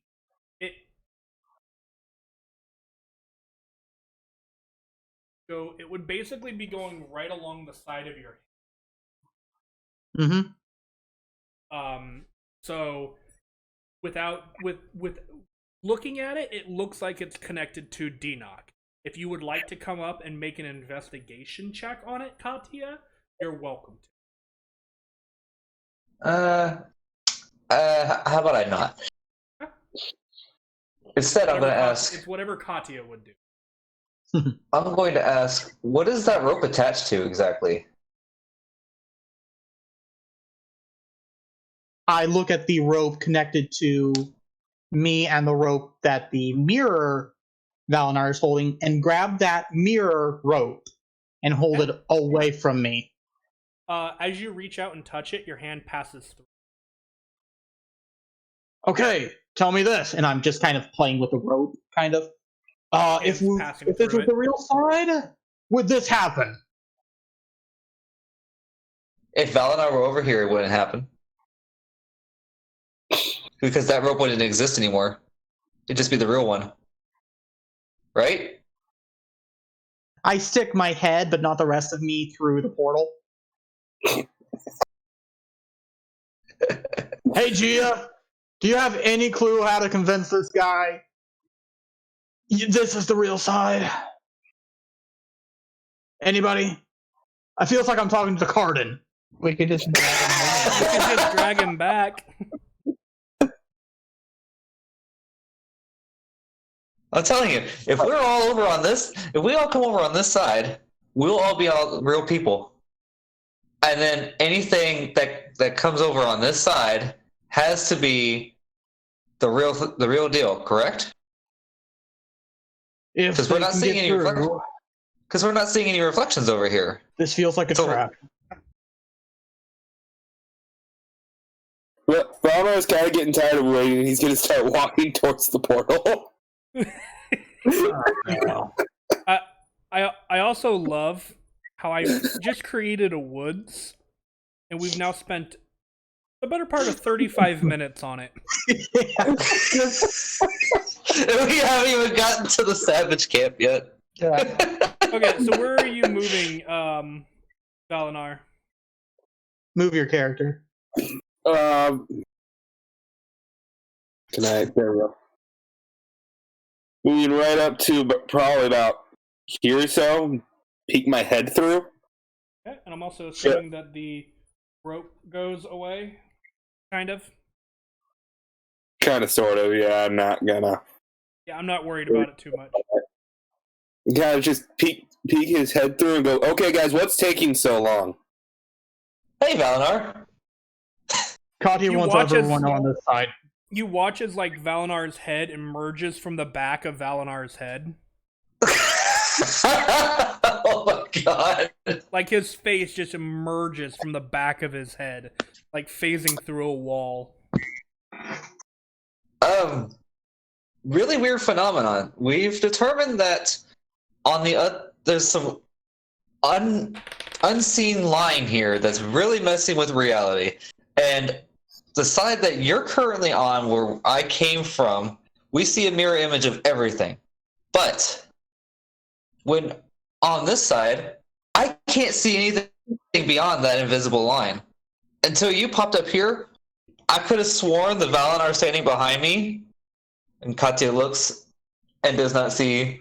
Oh, Well, you see Valinar's butt right here, but you see his head like sticking through the back of his head. Yeah, it's like up until just now, mirror image Valinar was behind me. By the way, look down.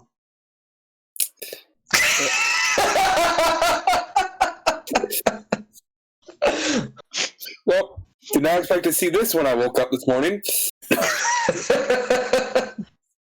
Yeah, that's your mirror image. But when you come over here and you look back across that line, you don't see anything. There's no mirror image. There's no nothing. It's just forest. So it's like when you walk through the mirror stops existing. And that's why I don't want to stay on this side, because who knows when that mirror will disappear. And we won't be able to get back.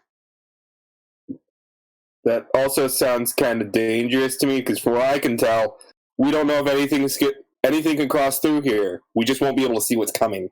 Also, we told that this was on the end of the world, basically.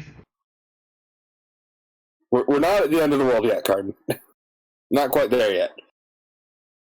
You know the giant cliff that we first came out of the cave? Carden? Yeah. Yes, I know that cliff. Could you please repeat that? You roboted hard. Yes, I remember that cliff. Imagine that, only you don't see the ground. Okay. Well, I was thinking this might be like a disguise for it. Like somebody magicked it. I mean... Seems like a weird disguise for it. I mean, if it's like end of the world type shit, like... But we should probably be following like the actual trail that they set out for us. Or we should probably be going the direction that the dude who knows all the directions is saying that we should go. And he told us people disappear in this wood. This is how it happens. But to further that up, your theory about this parallel fake universe, who's to say that that cave we woke up in and everything we've seen up to this point wasn't the parallel fake universe, and we're just seeing... Oh my god. I don't know, I'm just so confused. As you guys are having this conversation, you guys begin to hear a low rumble sound as the ground where you guys are standing begins to shake. Valinar, you don't feel this. And in a moment, you guys look up, and the sky begins to blacken, almost as if night. Valinar, it's still the middle of the day. Right, get over here. Head through the thing now. I mean, yeah, you don't feel the vibration, but on your side, it's still day. Where the others are standing, it seems to be getting darker and darker as your head is through it, and it eventually becomes so dark that you guys lose vision. Light. Okay, you cast light, and it is absorbed in the darkness. I'm gonna try the same thing because I can't see Valinar trying it. And then again, absorbed by the darkness. Uh-oh. And after a moment, we're gonna try something here. There's a flash of lightning, and as the lightning hits, daylight reappears, and things actually revert. Things actually revert to normal. What? Okay. You guys look around. Okay, which side of me is Jaya? No more mirror images. You turn around and you see Jaya kind of behind you. What? Magical hibbity-bibbity bullshit. Again. You guys kind of like looking at you guys, and all of us, and it's like, what's going on? Magic. Wait. Dinok, now I really had to ask. Are we still in the real world or the fake one? Well, The other Gaia didn't react, did he? This one is. I don't know. I never looked at him.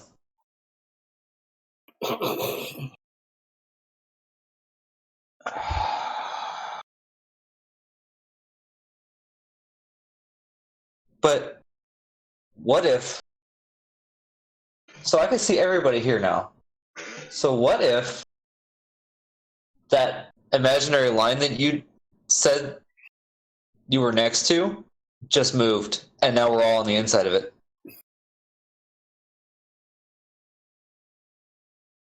Or we could very well be on the outside of it too. You know, Let's not make this any more confusing than it already is. my mentor once told me that I need to stop what-ifing things to death. So let's just stop talking about this and get back to our job. I suppose we won't know until we see another mirror image of ourselves. I'll say at this point, you guys have probably spent the better part of an hour probably talking and discussing all of this. Futzing around in the woods. Pretty much. I'm just curious is all. I've just never seen anything like this, and I couldn't help myself. Yeah, well, you probably lost your soul, mind, and Cardin's. Well, I've already lost my world, so what's one more thing? Not to mention, I already lost my normal body. Oh, What? Wait. Katya covers his mouth. You just get that sound of somebody slapping their hands over their mouth. His cheeks go red. Okay, body displacement or what? Like, are you someone else in another body? Or... Technically? Okay, let me ask this. Does your original body exist and your soul just transplanted into No. No? Actually, you may not know. I have no idea. Not know. And for all I know, my body could have been teleported somewhere else. Who knows? Magic. Now, Katya has no clue. It's like last I checked, same soul, body changed. It's a complicated story. Maybe Valinar can fill you in on the way. Also, I don't want to talk about The it. guy who's terrible at talking to try and explain your story. Also, I'll correct you where you're wrong. Also, Valinar, how did you talk to me in my head? Was it That was a thing I can do. I can just that's the link with other people's minds and just talk to people like that. And I real quick, what is the race he is? Me? I'm a Kalishtar. Yeah, thank you. Is that just the Kalishtar thing? Like back in the one city? I would assume so. Am I close enough to Dinok that I can mind link to him Yes. as well? I say, and I mind link with Dinok and say, yes, it's a thing that Kalishtar can do. Wait, what the fuck? Oh, okay.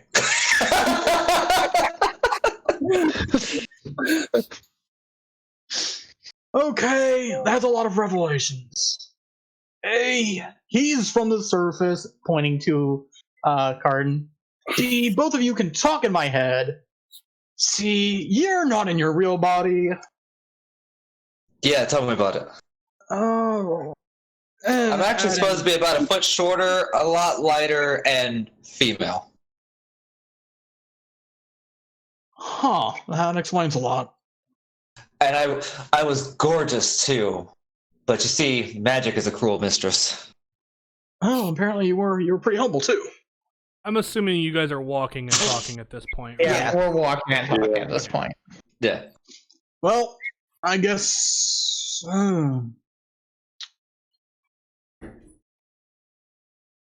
But that was 2 years ago. I'm pretty sure it had nothing to do with why we're all here. Okay. Yeah, I'd rather be here than at home. Oh. Oh, for all the revelations, I may as well mention this. Technically, I'm not a holy man at home. I'm more of a heretic. Uh. Well, heretic. I'm not actually a heretic, but everyone thinks I'm a heretic. It's confusing. The head of my church tried to kill me. Blah blah blah. Yeah, no big deal. Was he the heretic and he just blamed you? Was he the heretic and he just blamed you? Yeah, she was probably a heretic or something. I honestly don't really know what happened. I was in my test to become a full priest, and she all of a sudden blew up, saying something about dark magic, pretending to be something I'm not, blah blah blah, and arrested me. Then tried to have me executed. Yeah. Or it could be that she didn't understand the cow star thing and 2 souls, 1 body. Could also be that. I don't know. At this point in time, Jaya's kind of like, wow, you guys have some messed up lives. Anyway, we should probably be quiet. And he, like, as he says, and he kind of points, and you guys begin to get near a very, like the edge of the woods, it seems to be like. And he kind of goes, there should be a gate, in a sense, probably, probably about 60 feet beyond the edge of that woods there.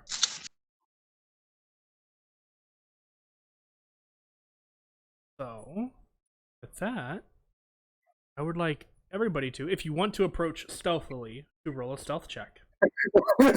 Jaya does, so he's gonna hide. This ought to be Stealthy. 5. 11. That's not as bad as I was expecting. So Wow. out of all of us, Stealth is Valinor not- did the best. Stealth is not actually, no. our strong You suit guys- here. You guys actually no longer see Jaya. Okay, I'm saying among our group. Yeah. Yep. Jaya actually rolled a natural 20.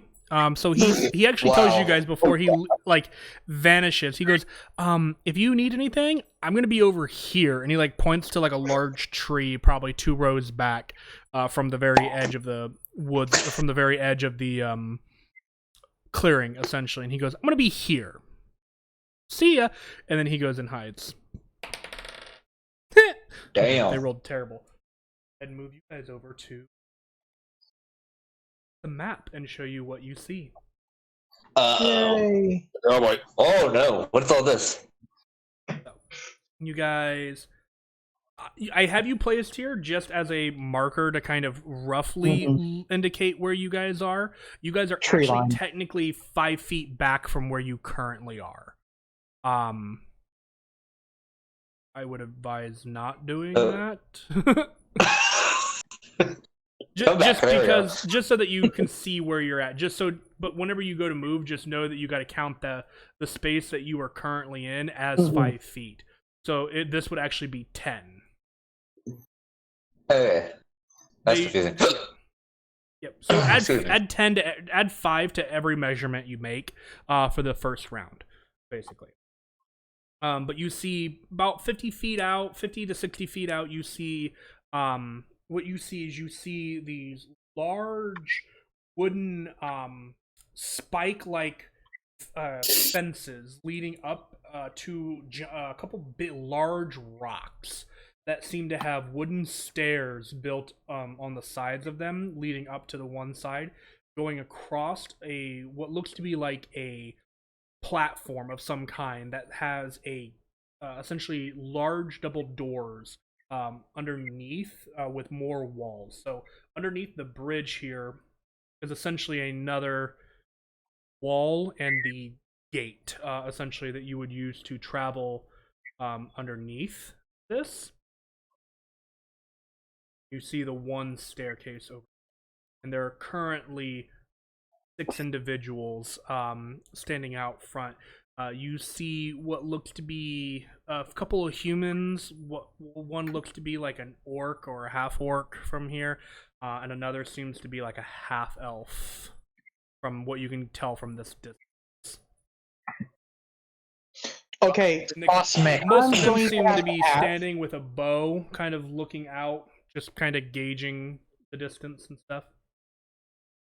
I'm gonna have to ask, which one's the half orc? The half orc would be, he would be the blue one. Perfect. Okay. I want to cast Shatter. Okay. Well, I will tell you now. These guys, along the back here, they are elevated about 10 feet. Okay, so I wouldn't be able to quite reach them from where I'm at. You guys have the drop on them, surprisingly. They're all basically asleep. Yeah, they might as the well. They of the roll watch a team. 2 for their perception check. Wow. The So Valinars of the watch team.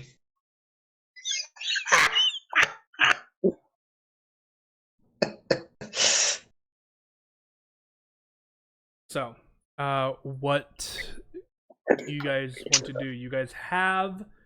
Actually, what I'll have you do is I will actually go ahead and ask you guys to roll initiative, if you guys don't plan on sneaking past them.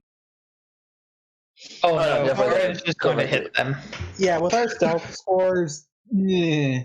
Okay. So I'm going to have you guys go ahead and roll initiative for me. Hey. 2? What is this nonsense? No, that's a nat 1. Yeah, that's net 1. Take it. I got a 4. I was like, hey guys, I have a plan, but I'm not going to initiate it until you guys move.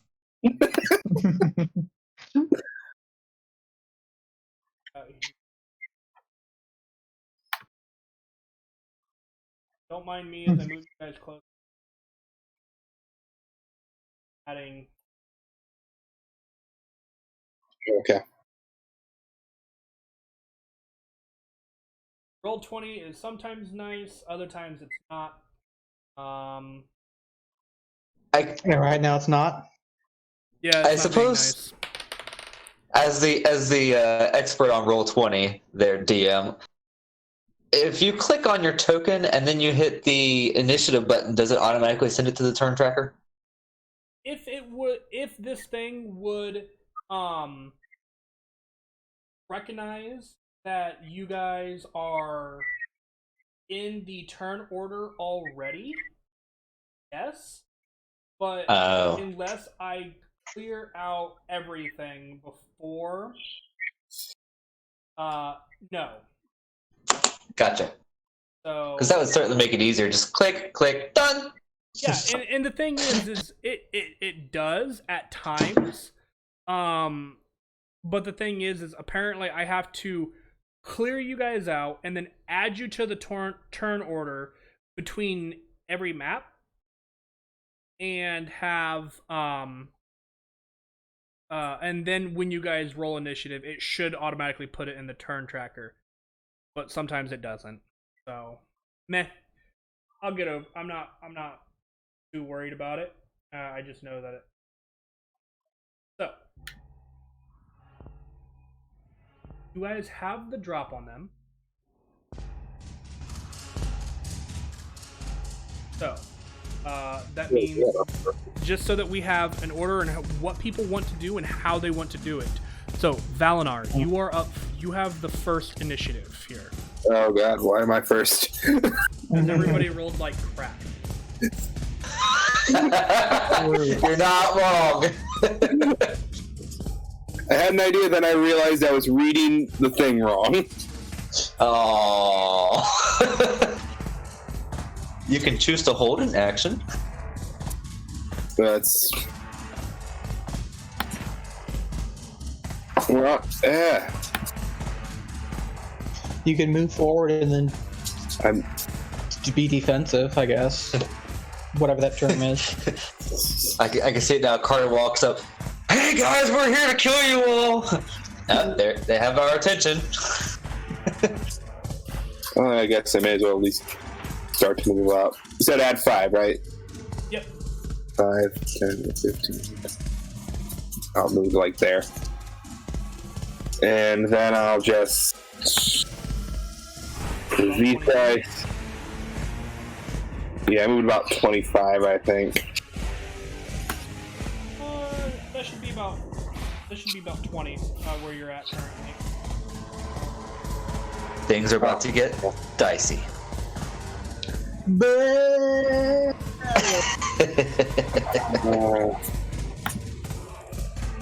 And I'll cast... I'll cast Fairy Fire on this group of 3 on the purple, pink, and yellow. Yeah. I believe so. Yep. 15 is the save.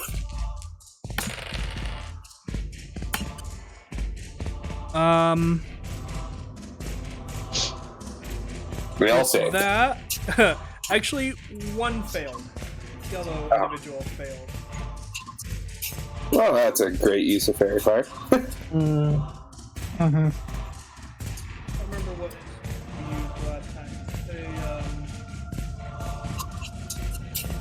Sure.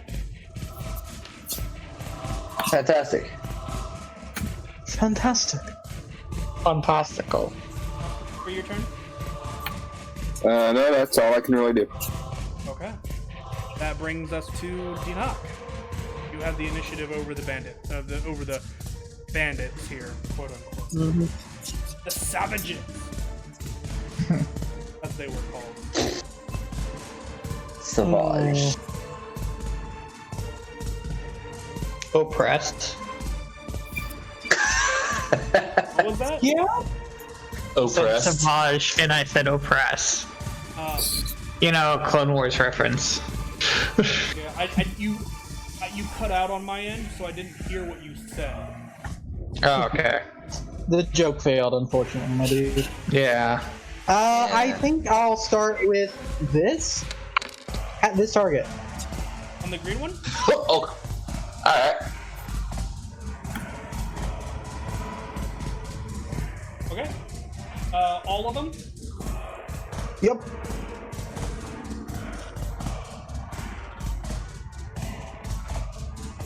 You cast that at 2nd level? Mm-hmm.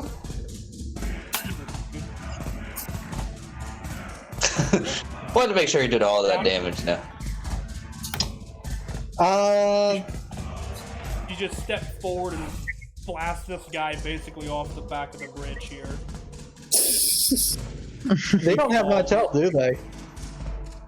What you can tell, no. Oh. Perfect. You don't know. You just unleashed 17 points of damage on that guy and just knocked him off the bridge. No. Wilhelm scream. Alright, so that's your action. Would you like to do anything for your move or bonus? I'm actually going to step into this spot. Then The 5 feet. Alright, you moved 5 feet forward. Okay. That's all I'm going to do. Yep. Alright. That brings us to them, who now see all of you guys.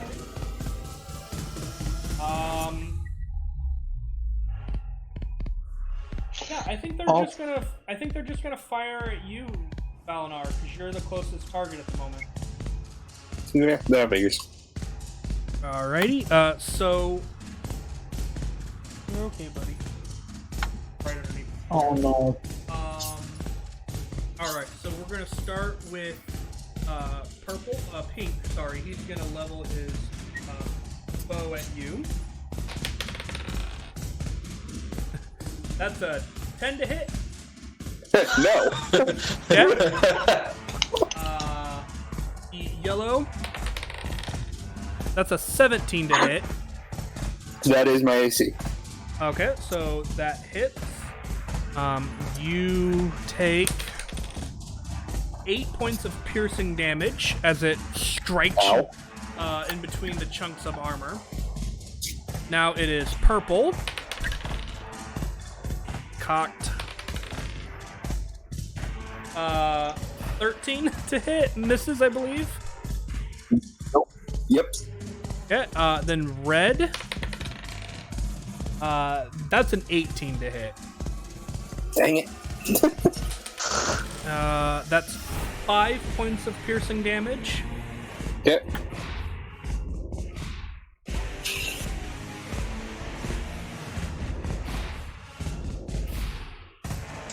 This one is going to respond right up to you. Oh. Hi. Make a attack with his scimitar. Well, actually, 2 attacks. Sorry. First one is fucking 9 to hit, but the second one is another 18 to hit. Dang. Ooh! You take 9 Max points damage? of slashing damage. Ow.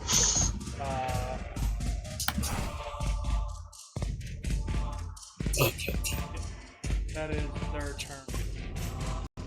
And you hear them now kind of calling out to one another, like, stop them! You hear different kinds of, stop them! Do we need backup? There's only a 4! You hear the guy who just laid into you, Valinar, respond. Okay. Think they know we're here? You guys did not roll good on your stealth checks. No. Now, and they, at this point, they can see everybody except for Cardin, who's, or no, Katya hasn't had a turn yet. So you two, there's only a couple, is what they would say. My bad. Cardin, now it's your turn to step into the fray.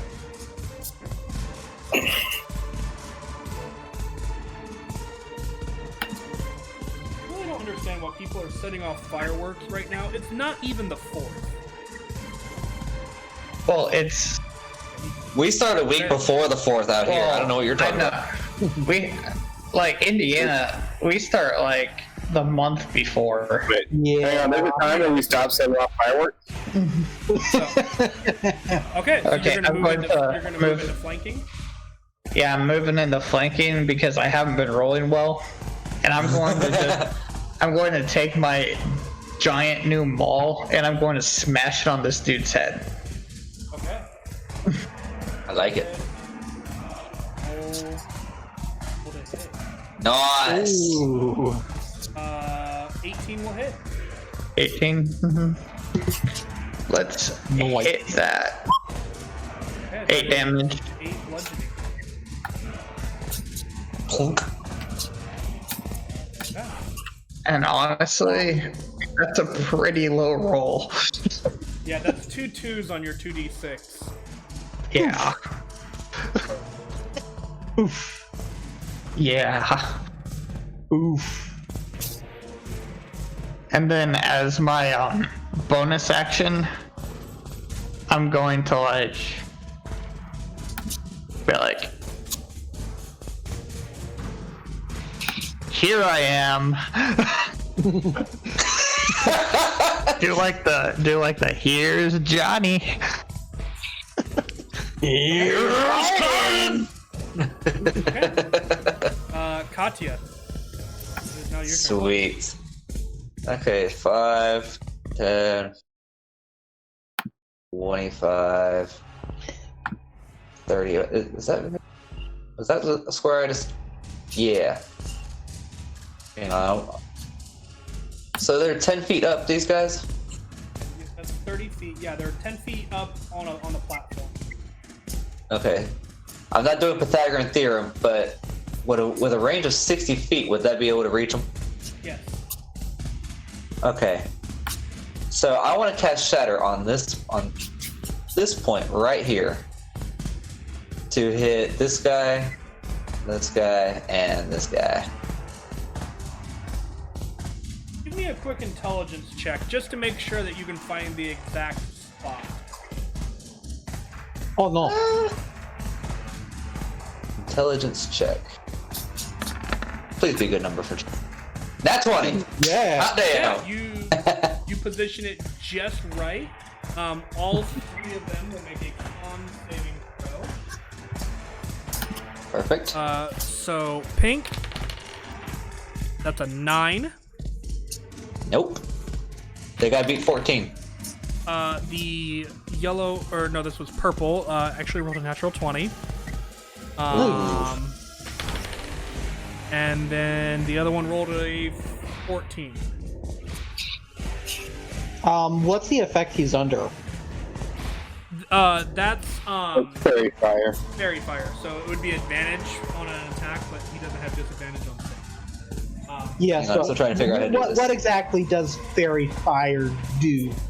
Advantage on melee attacks. Okay. I'm pretty sure anyway. There we go. What was There it goes. What was the save? 14? Is that right? 14. Yes. Okay. Take 15. Take 15 points on a fail. Thank you, Val. Or on a fail, and half as much on a pass. Okay.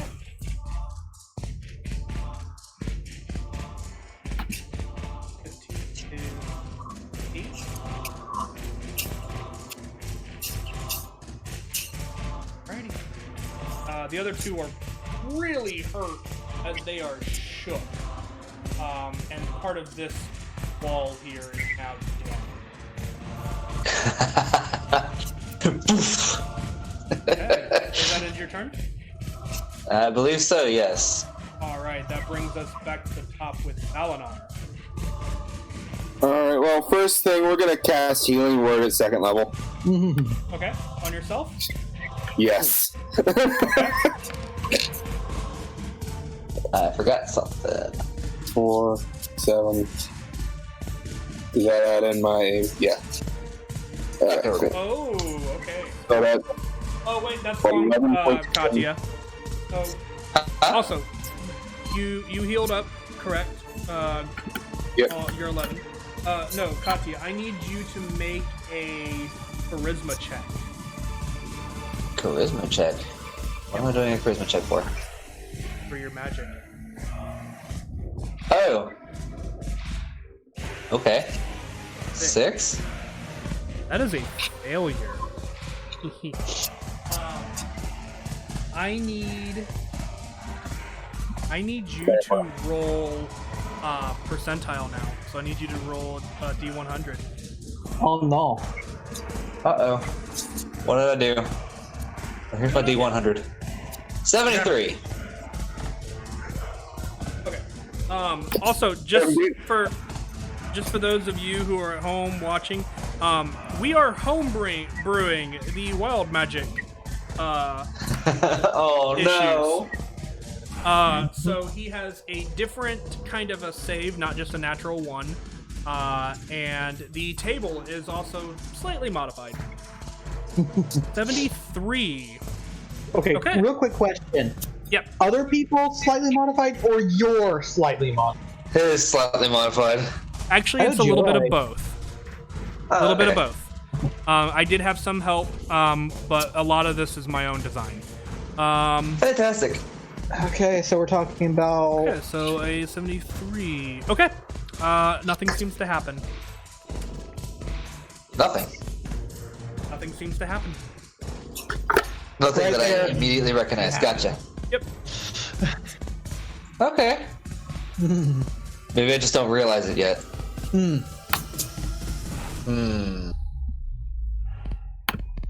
Anyways. Is that? Yep. Anything Yeah. else for your turn now, Valinar?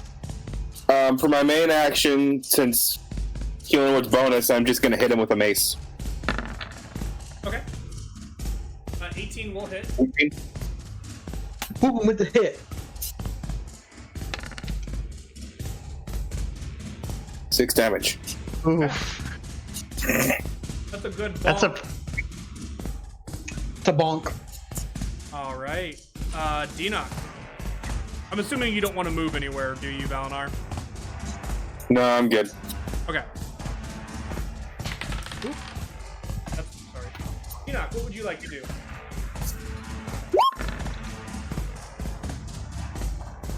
That's probably a miss. Yeah, regardless of who you're aiming at, it doesn't hit. Okay.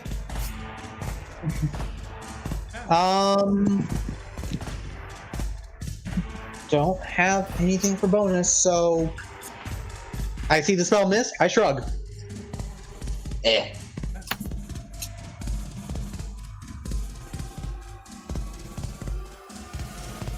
That was really bad.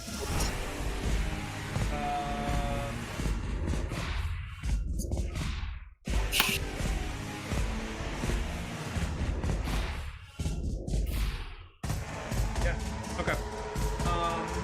First off, the guy in between you, you and Valinar, Carden, is gonna turn to you and just be like, "All right."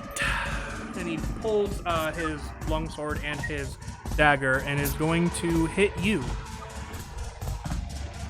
I thought he had dual scimitars. Well, it was a scimitar, but I rolled a d8, so now it's a longsword. Alright.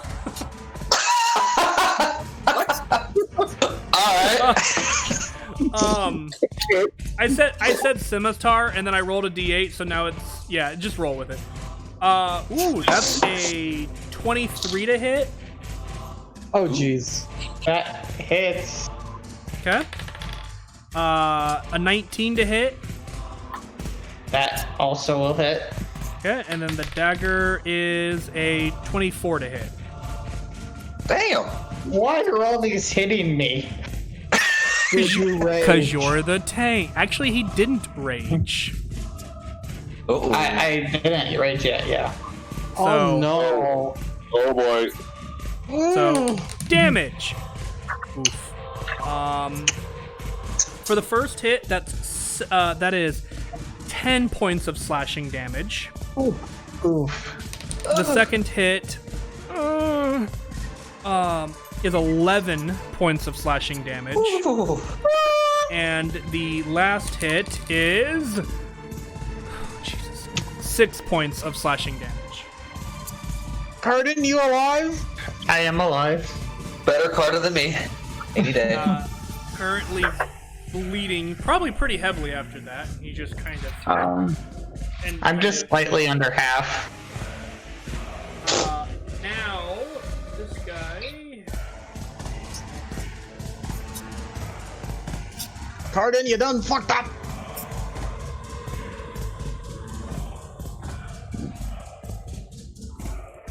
This guy's gonna move here. So come down the stairs, move here, and then take a shot at you, Katya. No, he ain't. Yes, he is. No, he ain't. Tell me what he is or isn't gonna do. That's a 21 to hit. Oh, I think he hit me. You take 9 points of piercing damage as an arrow kind of hits you in the thigh. And then So you're not dead yet, right?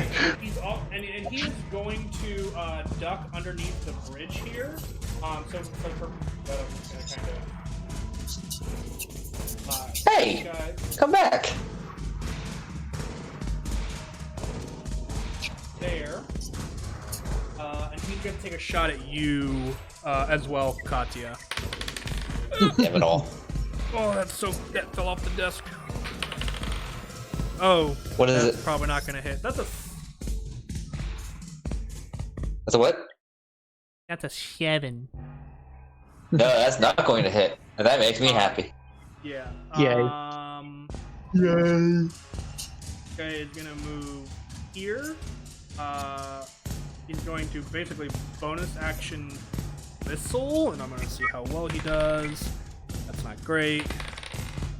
That's a really good perception, though. We'll see what happens. And then he's going to take a shot at you, Carden. Oof. Ooh, that's gonna be close.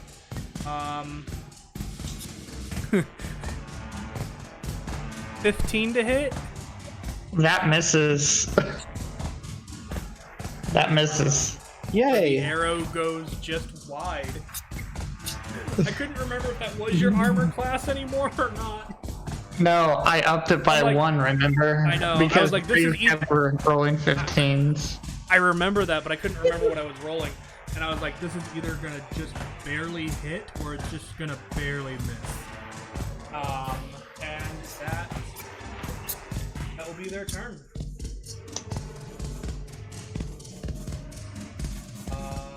Bringing us to Cardin.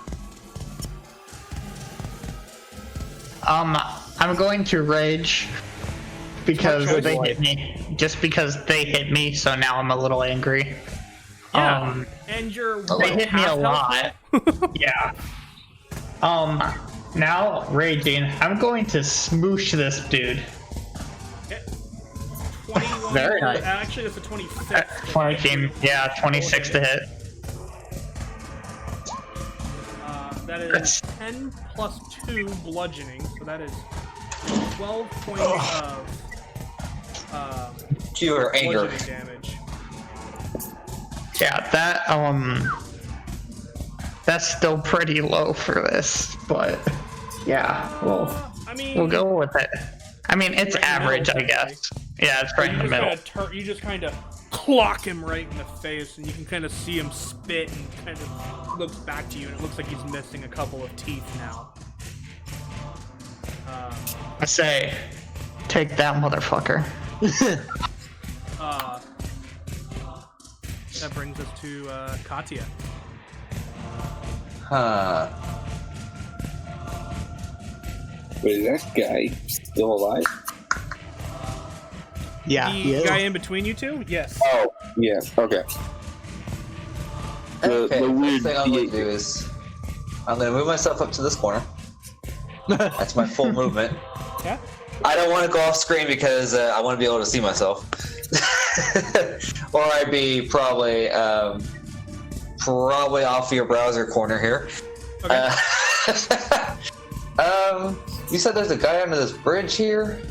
Yeah, you would barely be able to see him from where you're currently sitting. Oh, okay. 3/4 Then I'm shot. going to go with my... He's got cover, but you could still attempt to shoot at him. Not with Spell Sniper, he doesn't. True. Very nice. I do have Spell Sniper in a range of 240 feet. So I'm going to make use of it. I mean, So I'm going to spend a sorcery point to cast Firebolt as a twin spell to target the guy on the stairs and the hidden guy under the bridge. Okay, give me just one moment to double check the rules on twinning. Because I know they can't target. Yeah, it has to be a spell that only targets one creature. I know, but I want to read the rules and make sure it's not something ridiculous like you can't do it if you got a roll or something, or like an attack roll. Yep, nope, that's fine. Okay. So the first firebolt is going to be an 11 to hit. And you're aiming at which one is this at first? The first one's going to be on top of the stairs. Okay, that is a Oof. How about the one under the stairs? let's see, a 19. Come on. 19. Okay, he'll take some damage. So one under the stairs, was that the one that was fairy fired? Yes. I mean, it's dead. It has 3 hit points, regardless of what hit it. So Did it? I'm confused. Is it? I'm not 5th level yet, am I? No?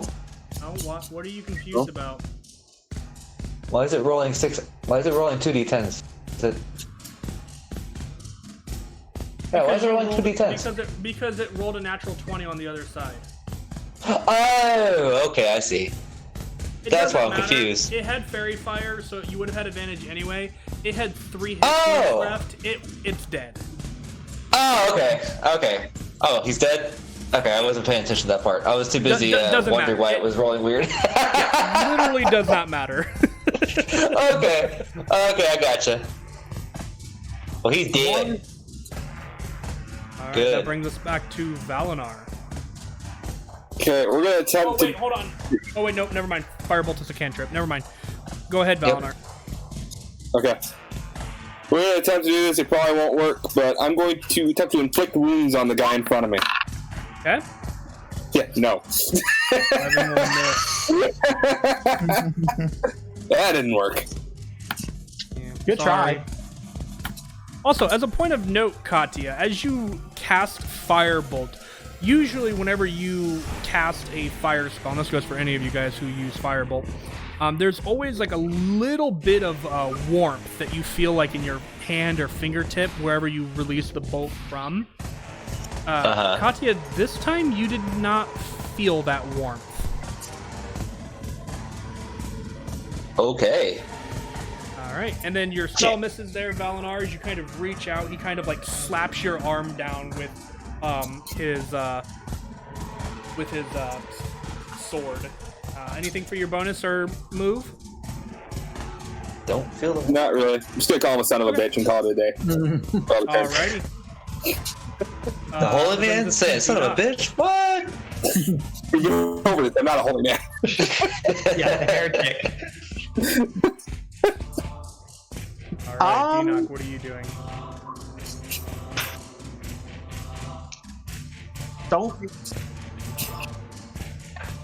So, when you said the whole don't feel the fire, was that the same to me, turn earlier? Nope. You felt the warmth. Oh. I guess Okay. I just want to do a personal roll to see if I had noticed this in the heat of the moment. I mean, it's one of those things where, like, it was different, so it kind of stood out. So I don't think you need to make that roll. So, okay. Anyway. I don't like having Probably looking at my hands like, huh? miss, so level 1 on this guy. On the guy on the bridge? Okay. Mm-hmm. Alright, 10 points of Magic force missile. damage. Magic missile! Magic missile! He's just barely standing. So they've got, like, what, 11 or 12 hit points? Okay. That'll be my turn. Okay.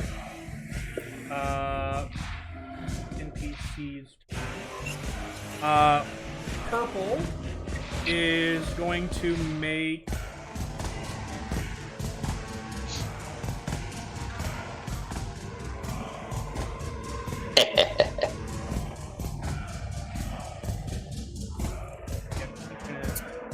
He's going to shout to Red and just be, gonna say, like, hit the ones in the back! And he's gonna run and start him.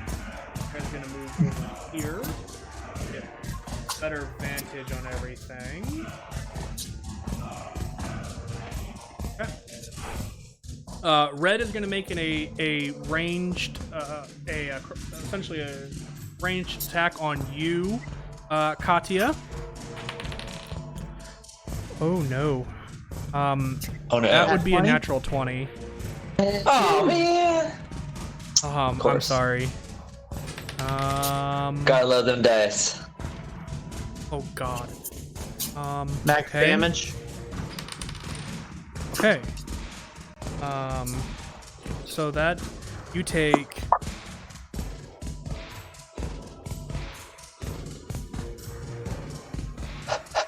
You take 11 points of piercing damage. Okay, I thought I was going to be dying. Well, see, the thing is, That's pretty.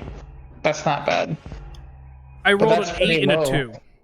I rolled an 8 and a 2. Yeah, but with my HP, that's almost devastating. Yeah. So keep in mind, I am rolling it the same way that Roll20 rolls it for you guys. I'm not gonna cheat you guys in that regard. Now, who was the bastard that shot me? You said that was Red. Yep. He's gonna feel the burn now. Purple is going to attack you, Cardin, for his one attack here. At advantage because of flanking.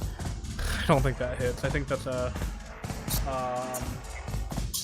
13 with advantage. Oh, that misses. Oh, I don't know. Yeah, that's what I thought. Okay. All right, and then the guy with the longsword and dagger is going to turn and make his 3 attacks on you at advantage due to flanking. Oh no. Okay. Roll all one. Sure.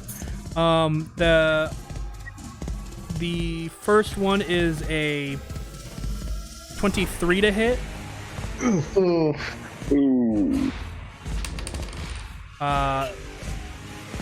That's 6 points of slashing reduced to 3, since you are now raging.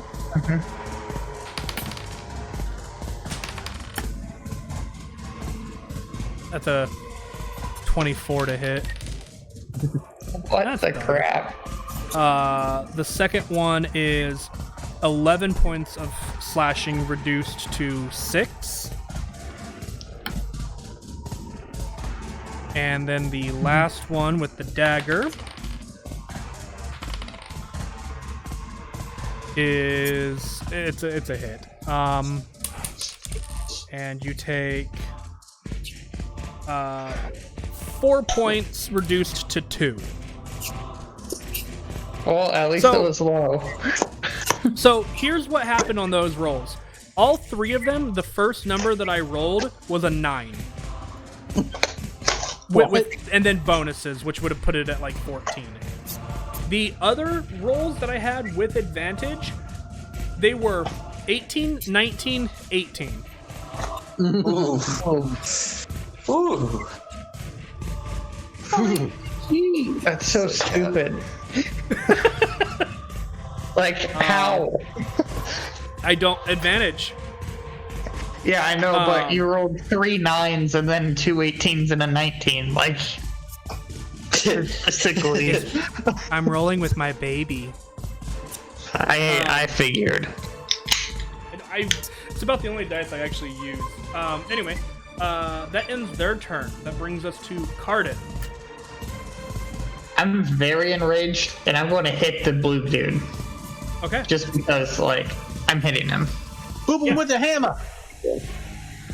And do I still technically have advantage because of flanking? Yep. If I'm being flanked, the flanker is flanking the flanky. Yes, but you're not really paying that other guy any mind, so... True. Well, 24 hit. That better hit. 13. Plus 2 for rage, so that's Plus 15. 2, yeah. Nice. Solid hit. Kabonk. He's still up. And He's still standing. He's hurt. He's like missing all of his teeth. You can see his nose is bent to one side, and he's hobbling, but still standing. Let me see. Okay. Can I use a Heal pot? Yeah, I'm going to down my. I will tell you. I will tell you. You guys have an individual with you who can help provide healing. You just have to go to him. There's also not that many left, and you know that all of these guys are on their last legs. Okay. Bonus action. Just looking around, they look incredibly weak. Yeah, bonus action. I'm actually just going to like,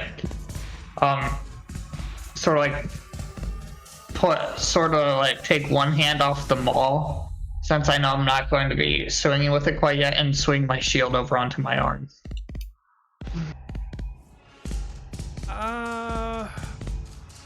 All right, I'll allow it. Yeah, just because. Yeah, it counted as a bonus action thing. Gotcha. Okay. Yeah. Catherine or Katya. Sup. Okay. It's your so turn. I can't move my token any further off the screen. But what I'm going to do is I'm going to put a number in here. I'm moving 30 feet. off the screen. So I'll just be adding that to my calculations. So 30 plus 55, 65. I think a range of 180 feet will reach. I'm going to enjoy this. So how far are that you away from that guy now? 55 between 85 between me and the bridge, or whatever he's standing on. Okay, so about 85 feet. Yes. And my chromatic orb has a range of 180 feet. And this guy shot me with an arrow, and I'm very upset with him, so I'm going to retaliate with chromatic orb. And I'm going to use fire. Fire. Yeah. I think that 21 might hit. Good. But I'm still going to cast the damage. Just take that, you dick. He barely had any health left, but he is burnt to crisp, I will say, for that his body damage. Now, what do I gotta roll here? Charisma? Charisma check, yep. Charisma. I push the button. Charisma. 6. Oh, Lord. I need you to roll another percentile for me. This is gonna be fun. Here we go. Did I feel the fire on that last one? Nope. Nope. I've gone numb. 84.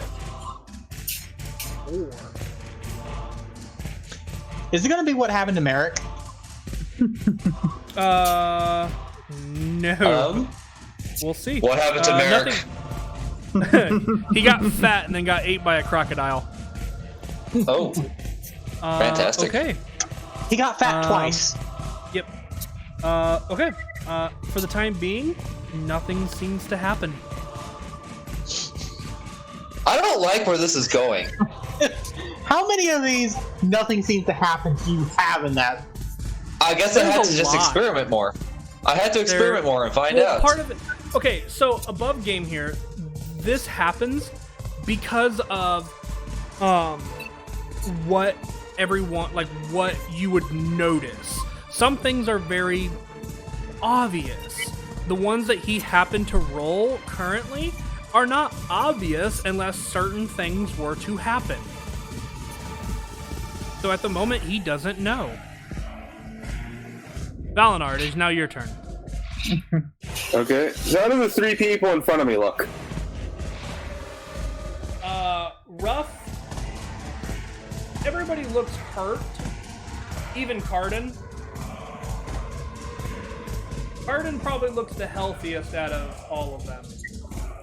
Okay. Yeah. Gonna Which is pretty sad. move to there. Okay.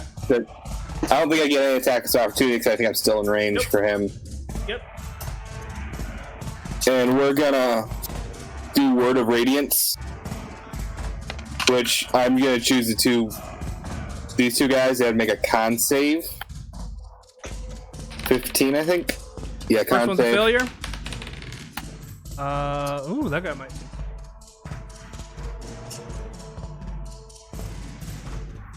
Okay, so blue succeeds, purple fails. Okay, that's 5 points of damage to purple, whichever one you said failed. Woo! And 3 to the bandit. Oh, Other guy. did not mean to do that. Sorry. You're good. That was You're enough. good. The other guy is still standing, but barely.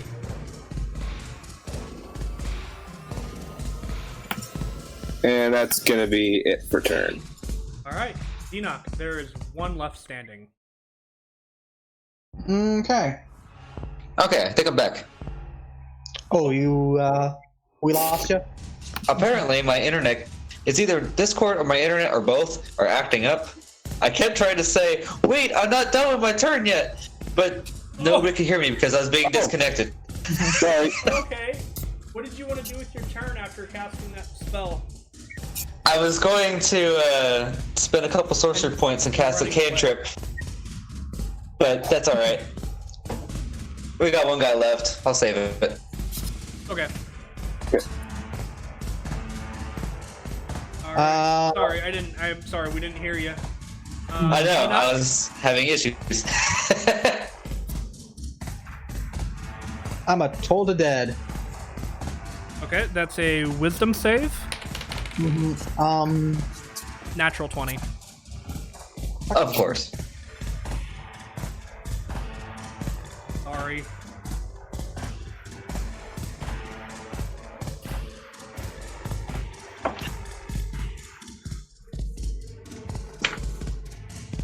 Anything for bonus or movement?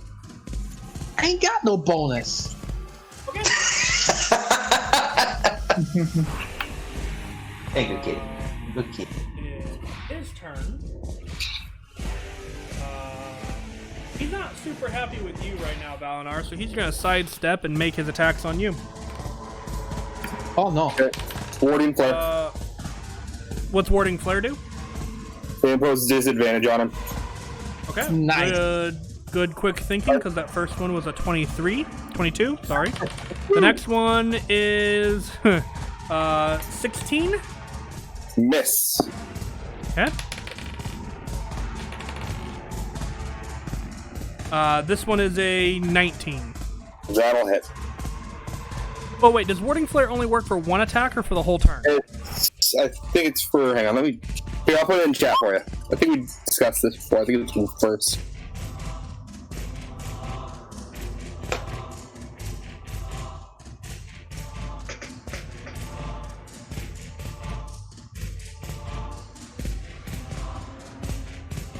Okay, so the way I'm reading that, it's on the or that attack roll, so it would only work for one. Doesn't really matter. I rolled two 14s, so it's both. It's a 19 either way. Because I did roll that one at disadvantage. So the second hit is 9 points of slashing damage. And the other one, ooh, that's not a crit, but it's really high. It's a 19 plus numbers. Okay. And that's 7 points of damage with the dagger. Dang. I rolled max on that one. How are you? You're still up? I'm still up. I have 3 HP. Oh my god. Oh my. Okay. Pardon, kill this motherfucker! That ends his turn, and he's like... And at this moment, he kind of realizes that all of his other allies are dead, and he's kind of like... Pardon? Cardin smooshes him after he Pardon, smosh! After you Cardin behind him, he does like that anime like flash step. Oh. And then like the flash step, and then he just smashes the dude. Are you still using your shield? No, I'm bonus action. I moved it back. Bonus action, put it back. Gotta say 22 will hit.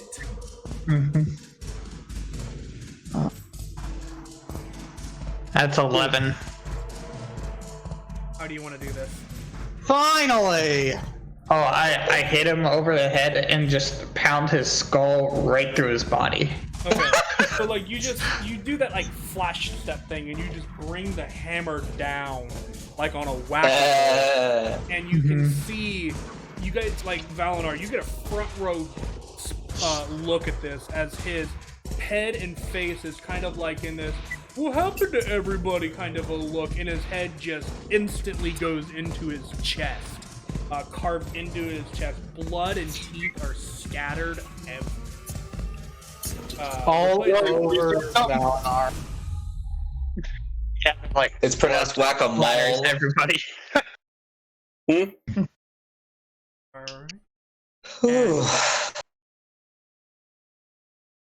Guys managed to survive this one as kind of Jaya kind of walks out of the woods and kind of goes you guys did it. Wow, there's a lot of blood. Some of it Who's hits, hurt? and I point to Balna. But this is just the front gate. What are we going to do beyond that? How many more do we have to fight? We don't know. Jaya says, and he goes, is anybody hurt? He says, kind of looking Yes. around. He raises his hand. Kate is holding his arm. Kate is holding an arm with an arrow. Just an arrow just hanging out of it, one out of his leg. Please help. Okay, give me 1 second here. He's going to essentially apply band-aids. Ah, fancy. Here, have a Motrin. I want to make sure. I want to make sure I get. Yeah, I want to make sure I get the healing and stuff right. So go ahead and talk amongst yourself. While Fire! I can't feel the warmth anymore. I think I'm going numb. Oh, that sucks.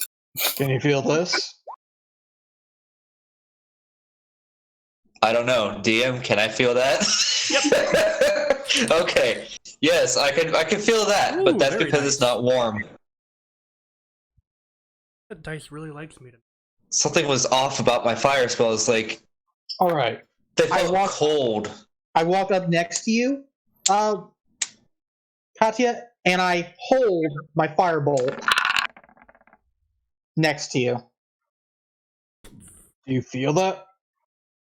Nope. I'm gonna say no. I see that you got a firebolt, and I feel like there should be some warmth, but there's just nothing. Emptiness.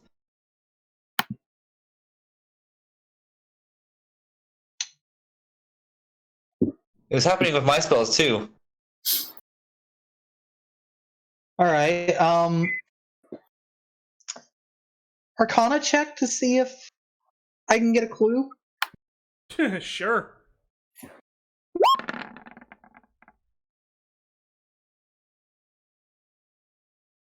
Something to do with his magic? You're That's all not I get really for- sure. I mean, maybe. You're not really sure. Also, by the way, all of you who are injured, heal 16. Oh, nice. Ooh, thank you. That's the amount of damage I took that last turn. Yeah, he rolled max healing for that, so Fantastic. Very nice. That puts me almost at max. So is this considered like a short rest or something right now? if you guys would like to take a short rest, you're welcome to. I mean, how long does it take him to do that? Roughly. He's fairly quick about it, so not Yes. terribly long. Okay. I would say maybe 10 minutes to do Hey, it. Max. Okay, so you Yeah, guys are gonna take a let's- short rest. Let's take a short rest. Okay. Head back into the woods. Where's our hit die thing at? Oh, there it is. It's just, yeah. On the character sheet. There it is. Ooh. Damn! My hit die is a 6. So's mine. Just like, what's the smallest die we could give him? Oh yeah, D6. Now there's a D4 that's smaller. Yeah. It could be worse. It could be a D4. That is true.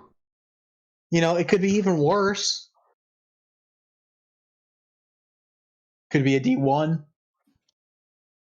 It could be a That's a first Garrett- edition. It could be a first edition wizard. I have no idea what that's like. Honestly. At level 1, you fall down and you die. Well, jeez. You know all those like TikToks about a wizard dying from a D4 of damage? Yeah. Oh. Yeah, that's Okay. All right. So as A you guys, D1. Sweet. as you guys sit down and begin to take a short rest, kind of licking your wounds and healing up, preparing for who knows what. I think we're going to end the session here tonight because it is after midnight. yeah. And Oh, we hallelujah. like to keep things try to keep things as close as possible to everything. I will say though, Katya, as you probably are playing around a little bit with things on your short rest, you don't feel anything, but the first time you bring up Firebolt as just kind of a habit of practicing that one, you're used to like this reddish orange flame. Yeah. But this time when you produce it, it is a very vibrant blue. Ooh, that's cool. But then the next time you summon it, it's back to its regular color. And at that point in time, you also begin to feel the warmth again. Interesting.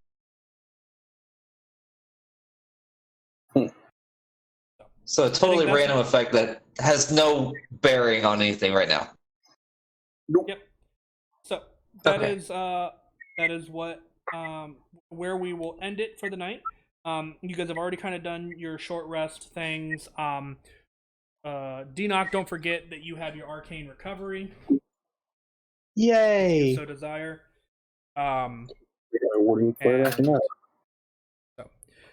All right. I do think that's where we will end for tonight. We did not make it as far as I thought we would, which is interesting.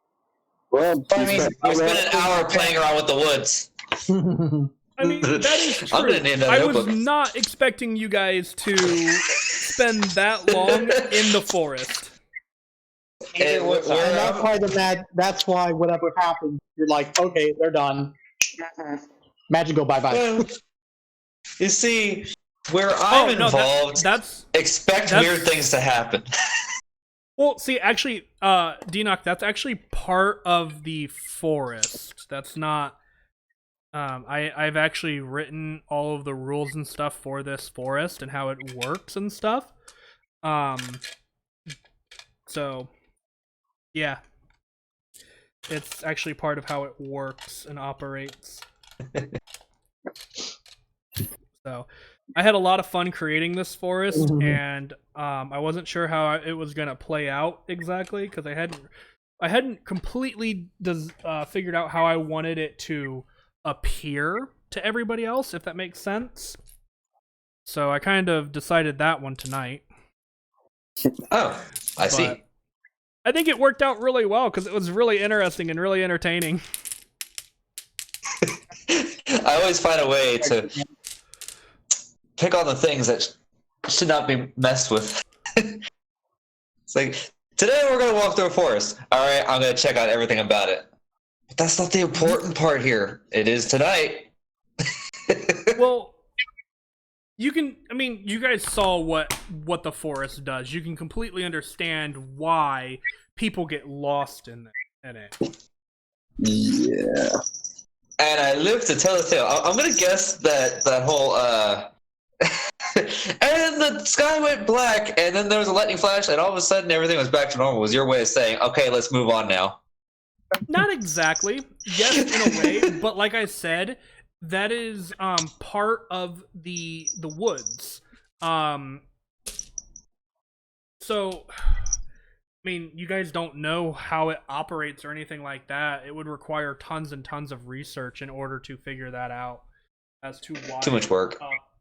Why it operates that way. Unfortunately, you guys just don't know. Oh well. Yep. Anyway, we'll explore it more next session.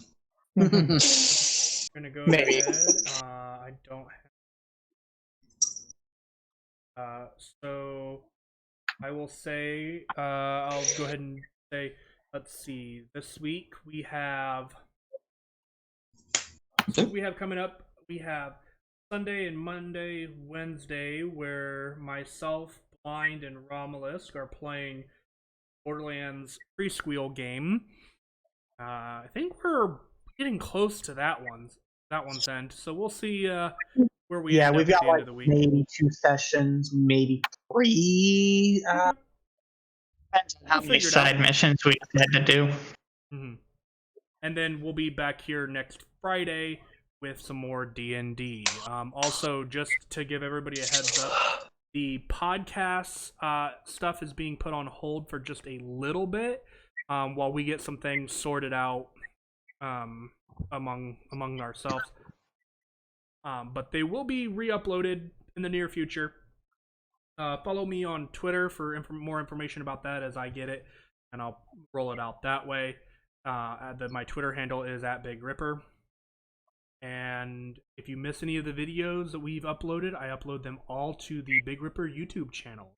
Welcome to check them out over there, or catch us live here on Twitch.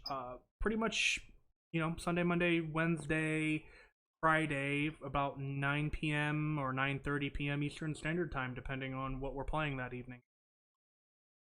That's all I have, so I'm going to hand this off to Romulus and let him tell you guys what he's doing. Yep, so you'll find me tomorrow night, July the 4th evening, 9 o'clock p.m. We'll see if fireworks interrupt me any tomorrow night. Hopefully. We're here tonight from me. Sorry about that, by the way, guys. Hopefully being downstairs muffles them enough that it's not a big problem. Yeah. See, on my end, I'm upstairs on the second floor and right beside a window. And I'm downstairs in the basement. I'm a basement. Basement? Yeah. I'm in a garden. Fair enough. Right. Yeah, you'll find me there. We just beat Ashes of Ariandel, pretty much. The mod added the Knights of Gwyn instead of the Wolfkeeper guy. That one's a bit harder of a fight, and I'm not ready for it. But other than that, we're on to the. All right. Well then, guys, I think that's all we have for the evening. I think we're going to go ahead and probably sign out of here. So thank you guys for stopping by. Share the stream with those who you might think will enjoy it, and we'll catch you all in the next one. Good night. Good night, guys. Yeah,